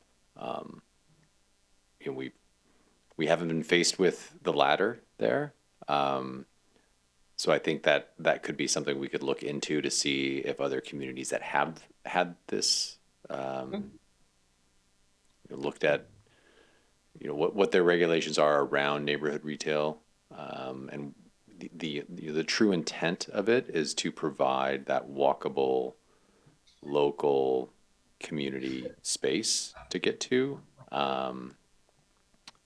while we can't control who may end up purchasing a property and doing whatever it might be.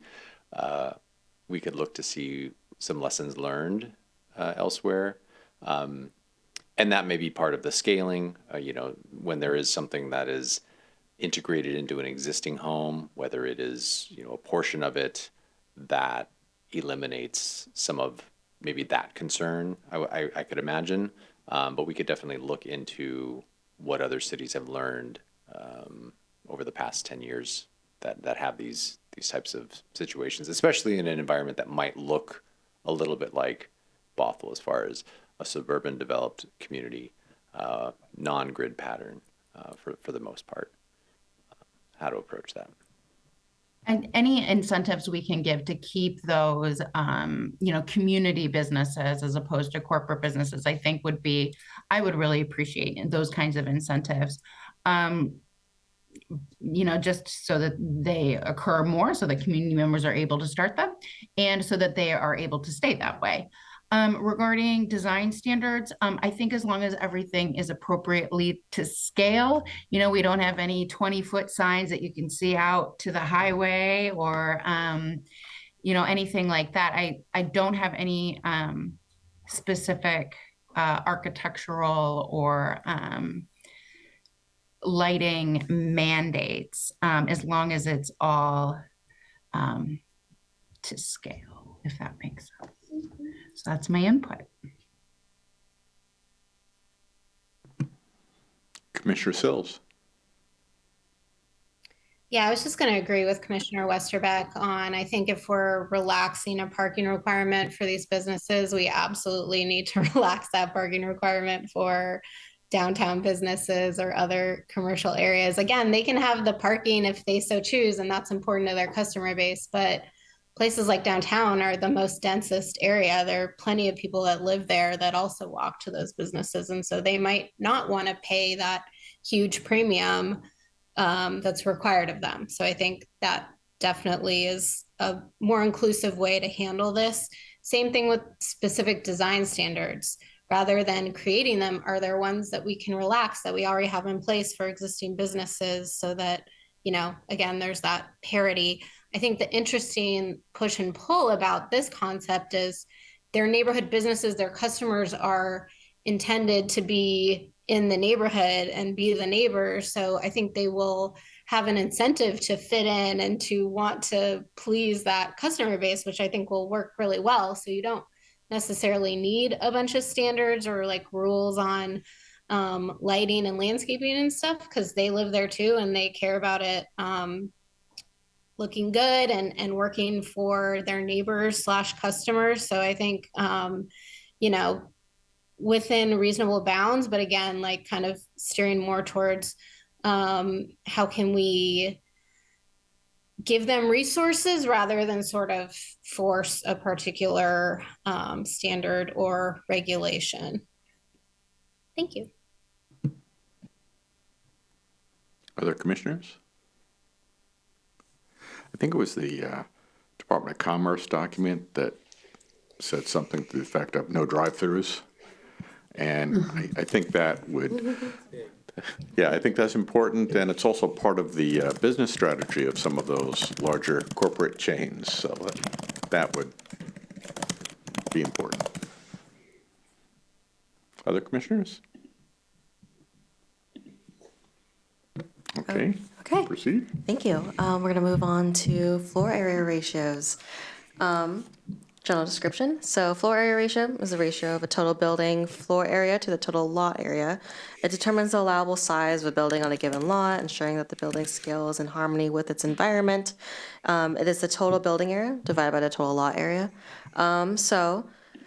FAR is a standard tool for determining allowable development based on a site's buildable area, which may be reduced by critical areas, buffers, right-of-way dedications, or easements. And the city uses both minimum and maximum FAR requirements to ensure development aligns with the comprehensive plan and zoning for the highest and best use. I'm going to quickly go over the pros and cons for keeping FAR. So FAR is some pros. FAR is a common use standard. We have a lot of residents who come into City Hall wanting to develop their property and often know what FAR means, and they use that as a basis of knowing how much they can develop on their property. So it's just a common tool that is used throughout a lot of different developers. FAR allows the city to be able to control design of the project, like in building mass and in density, which allows more consistency and form throughout a neighborhood and encourages efficient land use, as well as using a ratio allows flexibility in design choices. Some cons, developers may focus on maximizing floor area ratio by constructing buildings with a large footprint and limited vertical variation, as well as FAR doesn't really always accommodate to the complexities of mixed-use projects. For example, residential and commercial and retail spaces have different spatial and design requirements, like a high FAR may favor an office or residential density, but could limit necessary open spaces and plazas or pedestrian pathways. So again, I have a list of questions for you all. They're, again, divided kind of in half. But basically, we're looking into whether we should keep FAR, maybe adjust it in the code, or get rid of it entirely. Commissioner Westerbeck. This is Commissioner Westerbeck. I'll start because I'm probably one of the people for whom this was introduced because of my comments. It's because I work in our code a lot, and where do I start? But it seemed like FAR, my experience, is more commercial and urban focus, and it's often used in places, and this is just my experience, this may not be true across the board, where you have use of almost the entire site, zero lot line, front to back, side to side, much like the diagrams we see. And so then when we overlay FAR on lots that already have height limits, lot coverage, setback, that's where I thought they started to become redundant. It's sort of like pick your fighter, you know. And I think, do we only have FAR like up in our North Creek and Canyon Park areas and stuff like that?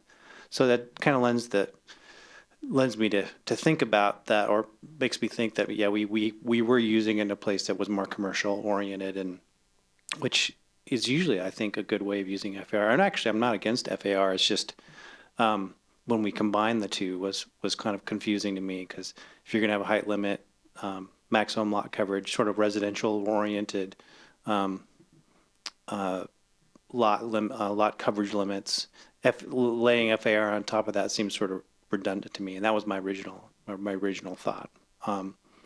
So maybe it's perfectly appropriate for us to use it up there, especially if there's, again, fewer setbacks on lot lines and stuff, height limits. But that was what I was originally trying to get at. And I do. So I was thinking about how one of the things I like downtown here that I've dealt with a lot is that we have a minimum height in our more dense zones. So what I've worked in a lot is downtown neighborhood. We have a minimum of 2 stories, 20 feet, whatever. I think that's great. So if we were going to use FAR and we were going to keep it in areas, we'd say to discourage, a big 20-foot tall warehouse or 10-foot tall space that covers the entire lot. We say, well, you still got a 30-foot or a 20-foot or whatever it was, 2-story or something, minimum height, but you also have this FAR that would otherwise let you cover the whole lot. So then they end up having to free up some space for whatever that they want to use the site for, stormwater, parking, park and landscaping or something like that. So I'm just kind of riffing here, but if we did have some minimum heights, like we've been instituting throughout the city, saying we have a minimum density requirements now in our comprehensive plan for the places closer to the city and that are closer to transit and services and stuff, which again I think is great. So we're not squandering valuable land. That's maybe that would be a caveat with FAR, minimum height. I might have more comments, but I just wanted to at least get that out there. That was kind of the original idea behind my comments, is kind of either FAR or height setbacks and things like that. I've got entirely different points, but they would kind of apply to FAR. Like in other places, I think Germany is in places like that. Many countries, you can use the entire lot, and we've all seen those, front to back, side to side, and they have FAR, and that means that they have a garden in back. Maybe it's a 12-unit, 6-story apartment building, and then everyone gets to enjoy a garden out back. But they're side by side with a shared wall with another building, and so that opens Pandora's box. It forces us to start thinking about zoning areas more like we do downtown here, with some zero lot line that we haven't zoned for elsewhere. That would allow that to be a more useful way to zone or use FAR. But I think that's a good use of FAR, because then someone can push, speaking of commercial zones and accessory commercial units, allowing people to push things right up to the sidewalk and go side to side, and then saying, well, okay, you used your 2.0, your 4.0, whatever FAR. Now the back's going to be a garden, or it's going to be a beer garden, or it's going to be a plaza or something like that. So I think some good things can come from it. So I'm sort of rambling, but just thinking about how FAR is used in other places. Other commissioners? Commissioner Jones? I had a clarifying question from the materials that you sent. There's a sentence in there where it says, currently the city utilizes both minimum and maximum FAR requirements, ensuring development achieves the highest and best use based on comprehensive plan designations and zoning. Could you explain that? Because it sounds great in principle, right? The best. Yeah, so the new code established what those, yes, a minimum and a maximum FAR, so that something wasn't underdeveloped. So we wouldn't see just a 2-story, yes, it might meet setbacks, it might not be built to the property lines. And we'd look for, with those additional heights, looking at the mixed use zones that went up to maximum heights of 60 feet or 85 feet, looking at how to compress that building that has an FAR. We haven't had that tested yet with what the, a maximum FAR of 3.5 with a maximum height of 85 feet. What would that look like? if they could even achieve that, or is it just unattainable? But the minimum FAR was really established to make sure that, same as the minimum density, we were getting employment, our employment targets as well as our residential targets if they were doing residential projects. So we'd see that manifest in those those goals as the highest and best use. Yes, trying to push that forward. Other commissioner comments? Commissioner Lever. So I guess this is really where what is it, if I was gonna say a saying, but forget about the saying. But basically, when it comes to really equity and really being able to meet our goals in every sense of the word, this is where we need to really make some significant changes to our FAR. But when it comes to what would that really look like, I just go back again. The design or the efficient use of the land, what does that really mean given the limitations of our environment in general? So for the answer to this question, I'm not necessarily going to be specific on what my preference is, but this is where we potentially will have to make the most changes to really achieve our goals or really change the density of the city. So with that said, again, like I just hope that we could have more visuals to help the community see what we mean when we're looking at achieving goals, given the limitations that we do have around the environment or topography or all the other things that we know we cannot really control. So thank you for the questions, and more visuals will be great. Thank you. Other commissioners? I can turn it to the next slide, which has a couple more questions. Hang on to that one for sorry. a minute. So I share Commissioner Westerbeck's comment, or I'd echo his comment, that we don't want to be duplicative. We don't want these things to overlap and cause confusion. Simplicity is always better than complexity. So having multiple standards regulating the same property, seeking to get similar outcomes, I think we should avoid. So if we can pick one, I think that's great. And flexibility brings creativity. So I'm not sure whether removing FAR would lead to greater flexibility, but if that removal would have that effect, then I would say do it. I just don't know if that's a given. Okay. Let me just chime in, Commissioner Westreich here, and say, I don't either.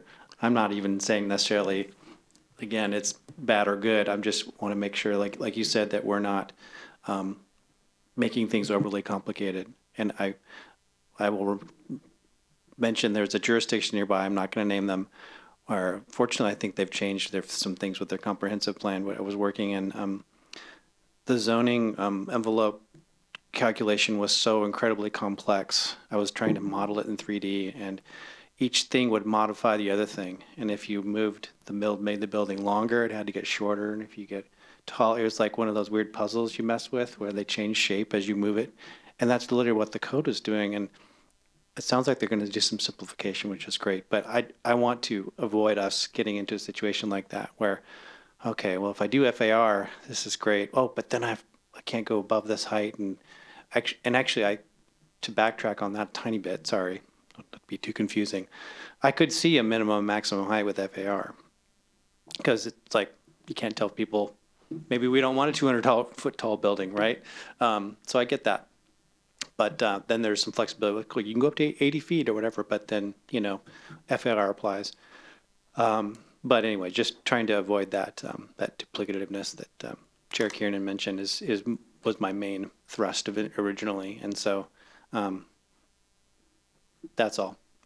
If you've got two things governing the same thing, then it starts to be a little bit wacky as someone who has to try and put these zoning diagrams together for clients. Commissioner Jones? So I will echo the simplicity. So I appreciate that you folks boiled it down into that. I don't mean for this question to sound facetious or the statement to sound facetious, but the questions that you have for us, I would have liked you to come with possible answers and for us to give you reactions, especially if it's sort of a, well, if we were to go in this, at this extreme, it might be this. At this extreme, it might be this might be something in the middle. For me, it would be, I can't speak for everyone here, but for me, it would be easier to give feedback on something like that. I just don't feel qualified to answer how does FAR influence housing production.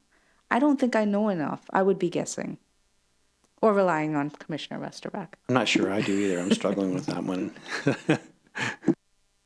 And if I may, you know, our intent with all three of these topics tonight is to come back March 19th, and you know we can bring what we can as far as examples when we're talking about scale. If we say, okay, here this is what an unintended consequence could be surrounding, you know, the elimination of an FAR maximum with an 85-foot height limit.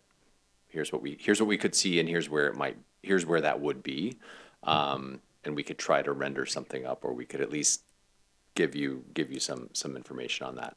So we can definitely come back with draft code or potential draft code that provides you sometimes here's three choices, you know, what we have, and then, you know, a couple different flavors of where we could go that hopefully can capture the conversation tonight and move it forward towards the summer. Yeah.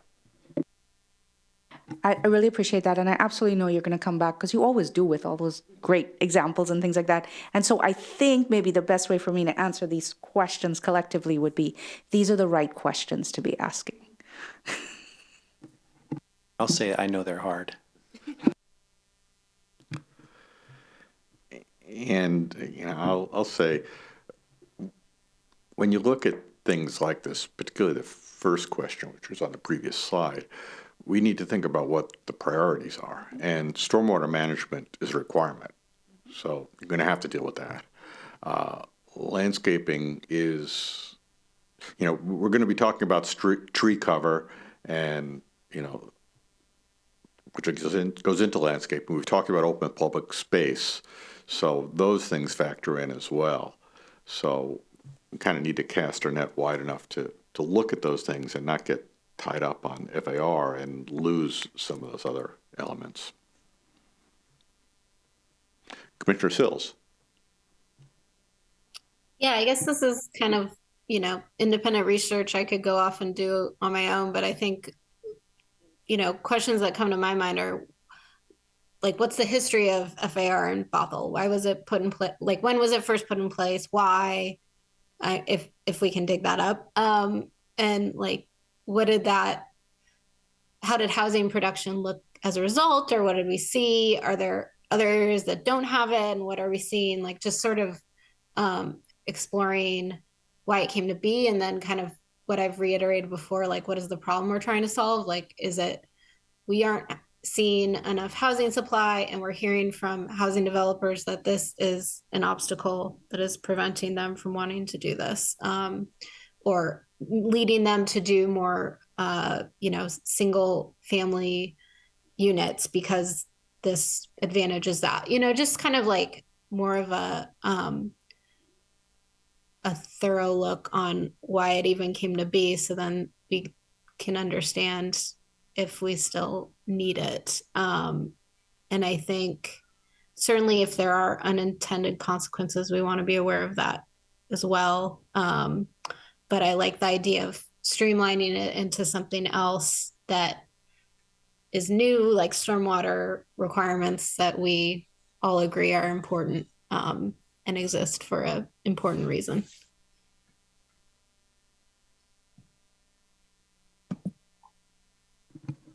Any other comments or discussions on FAR, knowing we'll see it again? Seeing none. Okay, and then lastly, I'm going to talk about lot coverage. Lot coverage Lot coverage looks at the portion of the property that is covered by buildings, structures, impervious surfaces such as driveways, patios, or parking areas. It is typically expressed as a percentage of a total lot area, indicating how much of the lot is occupied by these hard surfaces. In 2024, the Planning Commission and City Council reviewed lot coverages limits citywide, and then Council approved a 5 to 15% increase in residential lot coverage to support higher densities and smaller lots.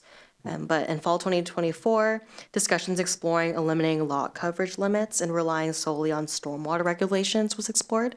So that's what we did when we talked to Public Works, getting more information on the relationship between stormwater regulations and our code with lot coverage. So currently, stormwater regulations do not impose impervious surface maximums per design code. So instead, development can reach 100% impervious surface, provided that the impacts are properly mitigated. So this means stormwater management focuses more on controlling runoff rather than limiting lot coverage. When looking at stormwater and lot coverage, for new development, increased impervious surfaces typically create a larger flow to the control facility, which while this may add some costs, it ensures that storm impacts are effectively mitigated. For redevelopment, for example, converting a single-family lot to a middle housing use with additional lot coverage, the pre-existing stormwater vault or facility would not have been sized for increased coverage and would require additional storm mitigation. So this would need to be emphasized in the planning phase because that would be pretty costly for the applicant. Looking at low impact development or LID considerations, our existing LID code prioritizes minimizing impervious surfaces, preserving native vegetation, and reducing stormwater runoff. So increasing lot coverage can reduce the feasibility of LID strategies by eliminating undisturbed vegetated areas necessary for these approaches. Billing and financial considerations. Currently, for stormwater billing, commercial customers are billed based on total impervious surface, while single-family residents pay a flat rate. So if lot coverage increases in residential areas, we might need a shift to a more usage-based fee structure, which could lead to a fee increase for single-family properties. Connection fees are already based on actual square footage, so as lot coverage increases, these fees will naturally just adjust to the account for higher mitigation costs. Rate adjustments, stormwater fees are billed through King and Snohomish counties, and their rate structures don't really quickly adapt to policy changes. So while increased lot coverages won't immediately trigger a rate adjustment, it will accelerate the need to reassess our approach, and which could take 2 to 3 years. And then looking at development and design considerations, for stormwater infrastructure, increased lot coverage would limit available space for on-site stormwater management. However, since lot coverage is a maximum, not a requirement, developers may still need some flexibility in design, or may still have some flexibilities in design. And then expanding lot coverage could reduce the potential for tree retention, open space, and yards, which are really important for both environmental benefits and community livability. So it's important to take those into consideration, because if we were to eliminate lot coverage and just rely solely on stormwater regulation, then it could create the possibility of development have 100% impervious surfaces. So pros and cons with keeping lot coverage. Again, it ensures open space. It supports stormwater management, as highlighted in the previous slide. It limits impervious surfaces and encourages buildings to be spaced more adequately. That ensures privacy, light access, and reducing the wall effect with clustered buildings can have. Some cons, restricting lot coverage can hinder developers' ability to build larger buildings or more units on a property, so which may be needed in a growing urban area like Bothell. By imposing a lot coverage restrictions, this could unintentionally slow down development of new housing, particularly in high demand areas, which could increase housing shortages. And the regulation may limit the ability to adapt to changing needs or building types, so especially for mixed-use developments or projects requiring a lot more floor space and smaller footprints. And then again, I have some questions and discussion questions centered around lot coverage.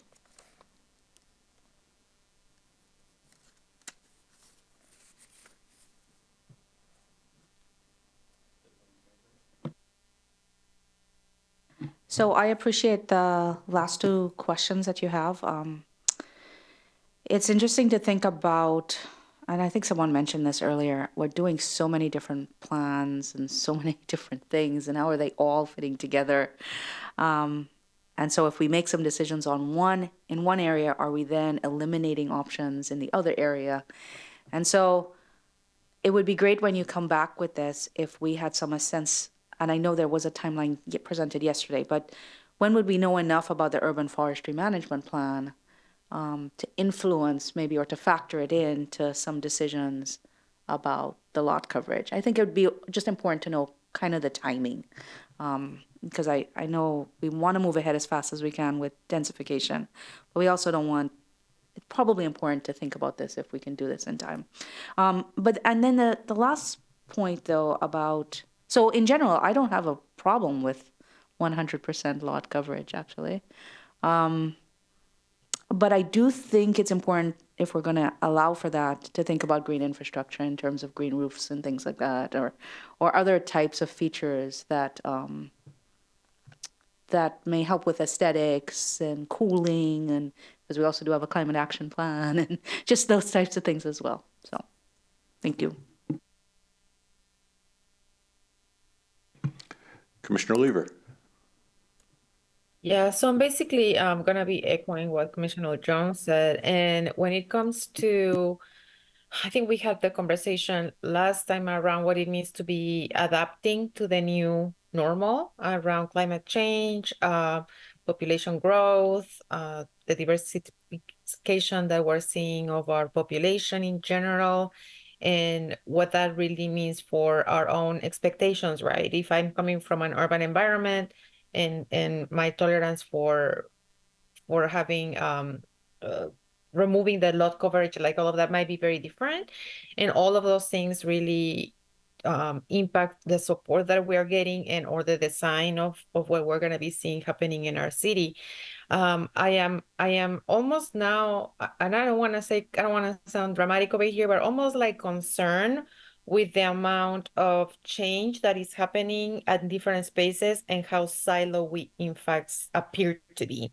And I say appear to be because I know that the staff has the full view, and then there's coordination internally and all of that. But I just wish we could see how all the input that we're getting and all the limitations that we know we will have through every single plan that we have, and the changes that we're seeing around the environment and everything that could help us make decisions that are more informed on the data that we have, and not so much on oftentimes like the desire that I might have that might be very different from others. So with that said, I don't have any particular preference at this point, and more so I would really encourage this staff to really bring us forward, like almost kind of always reminding us all those timelines and the cross points with the different plans that we have as a city, to really help us understand how everything like interrelates, and that we're not really working on like silos and then creating unintended consequences in other areas. And we really hyper focus on adapting and not just mitigating, but adapting to the new environment. Thank you. Other commissioners, Commissioner Robson. Thank you. I want to echo a statement that Commissioner Jones said a little bit earlier about, not having the professional expertise in some of these questions. And actually, I would hope that staff would be able to tell us, would removing lot coverage limits allow for more housing options and flexibility in site design? Not being a designer myself, I'm not really sure. And I want to also say that I do think, the urban forestry does need to be taken into consideration. I'm curious about how their findings will, what kind of limitations that will put on future design plans, because we know that, reduced tree coverage increases heat. And so if these designers are building right up to the lot line, where are we putting our trees? And so I just have some questions about that I was hoping that you guys could maybe answer some of these questions and get input from other departments so that we can get a more full picture. And then you could come and bring that to us rather than us trying to give you some of the more technical input needed here that I'm sort of missing pieces to.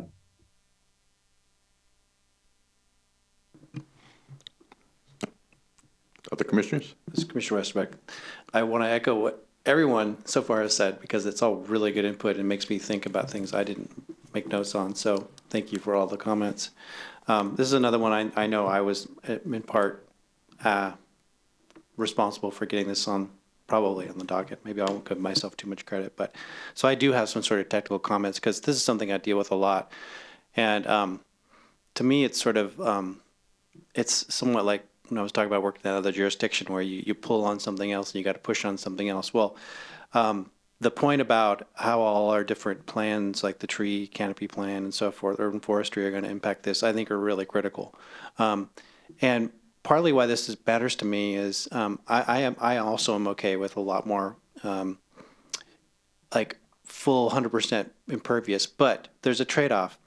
It costs more. You've got a lot more engineering costs. You might have to do heavy-duty civil engineering that your project can't afford, which forces you to maybe go do a swale or a stormwater pond or one of the landscaped ones. It's escaping me, but we see them all the time. The rain gardens or something like that. We see this all the time, and the city I think requires us to look at LID anyway, low-impact development to begin with. So to me, it's a trade-off. It's easy to say I'll do a smaller footprint. I'll infiltrate and let the rainwater soak in like we've been doing for a long time, which works pretty well. And civil engineering, the engineer itself will cost less. The project's relatively easy to deal with. It's easier to permit, but you get less housing. And then I would just like, as a city and someone who builds to be able to come in and say, I want a series of options so that I can do that. Max out the number of units that the zoning allows. And it's up to me to figure out how to pay for the engineering and the infrastructure that's required because it's going to require a lot more heavy-duty stormwater civil engineering. So that was kind of the point I was trying to get at was allow us to do it if we want so that we can make the best, highest in use of that land for housing or businesses or whatever. So it kind of goes back to Commissioner Sill's idea, what problem are we trying to solve for? This is how it started in my mind. What problem am I trying to solve for? And that's just trying to, instead of, I think feels like when we set 35% lot coverage or something like that and a certain amount of impervious, it was so that by default you didn't overload the land. And that way, because I know when I started this business 25 years ago, we hardly ever did civil engineering for small projects. It was just, it's going to infiltrate, you're good, have a nice day. And then now almost every project requires civil engineering, which is fine because we need it. And I would add that through the years living here, I know Bothell's had a few issues, litigation issues where they permitted something that was engineered, and these were single-family homes with low lot coverage, where the engineering was not sound and it caused landslides and lawsuits and things like that. So even when we were allowing low lot coverage with poor engineering, that we're still getting those problems. So requiring a lot of land to soak up stormwater isn't necessarily going to solve our problem either, especially if we're allowing a lot of building on hillsides and stuff like we do now. So anyway, we can just having that flexibility and to say, okay, you can cover a lot more of the site, but you're going to have a lot more engineering to do, and it's going to cost you a lot more. That right there is going to be a regulatory, trigger, because a lot of people just can't afford it. I mean, I know we'll do a small project, and it's like, oh, it's 6 units, whatever. Oh, we're going to have a vault. Well, forget that. We're not going to do a project that requires a vault. We're going to do rain gardens or something like that because like what's $150,000, $200,000, it just immediately shuts the project down. So it's self-regulating in some ways. So that was probably what I was getting at when I brought that issue up. And then the trees, it's like, I love to preserve a big tree. And I want the flexibility to say, if I could do zero lot, this is getting to the lot lines again. If I could do zero lot line and kind of push the building over there in the corner, I can preserve that really cool tree. And that would actually be an enhancement to the project. And, maybe the apartments would look out on that cool tree or whatever, right?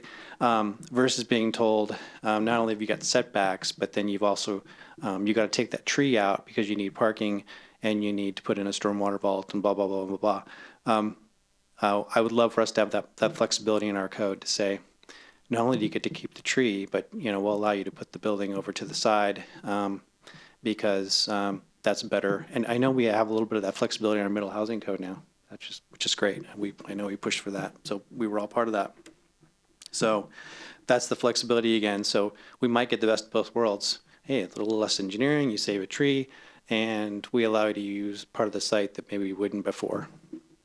And that goes hand in hand with lot coverage. And then Commissioner Lever's point was really good. A lot of us have seen much more dense cities, and sometimes they just dump it all in the river, right, in Paris or Rome or whatever. So I think it's worth us looking at it and going, well, do we want to do? Can we even do that? Are we allowed to do that? Is this a solution we should be looking at, or is this a non-starter when you're looking at a city that's completely covered in impervious surface?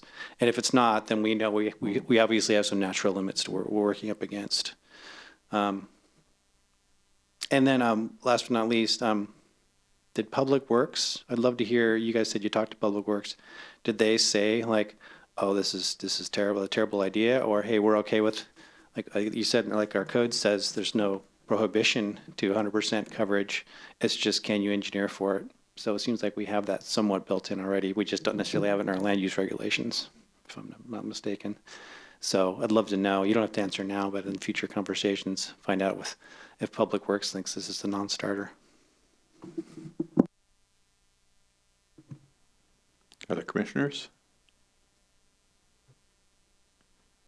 I think this is a case where we're balancing goals, which we all acknowledge are important. We've been seeking to increase density, to increase housing without increasing the cost of that housing. Yet open space and trees are important things too. So I was going to say I'm not sure. I am sure there's not a simple answer to it. We're going to be balancing, and at the end of the day, probably the best solution will be one that everyone's a little unhappy with. So that's my comment. If I can add, I think it was Deputy Mayor Alcabra last night that mentioned the gears, and it's the Urban Forestry Master Plan, or Management Plan, Climate Action Plan, these codes, all the work that we just did, and we're starting to see that kind of come around that we're looking to balance.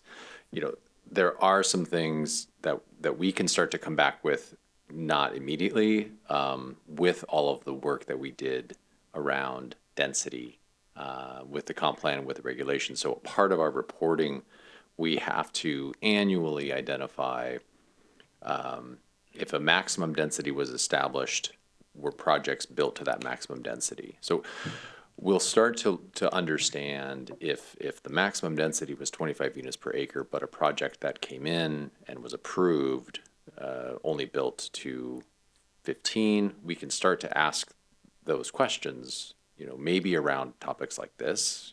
Did you run into issues with lot coverage?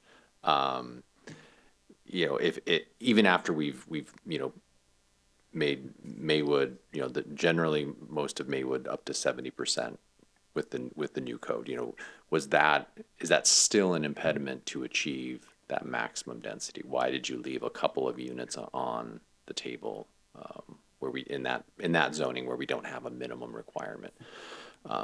So all that to say, in the future we will have more data to show kind of what we're seeing develop out, how we're seeing it, where are the pinch points within the code, and then with other plan work like Urban Forestry Management Plan and those subsequent tree regulations, there may be that balance and that information that can help the Planning Commission and City Council get to, maybe what you'd be looking for in this question. So,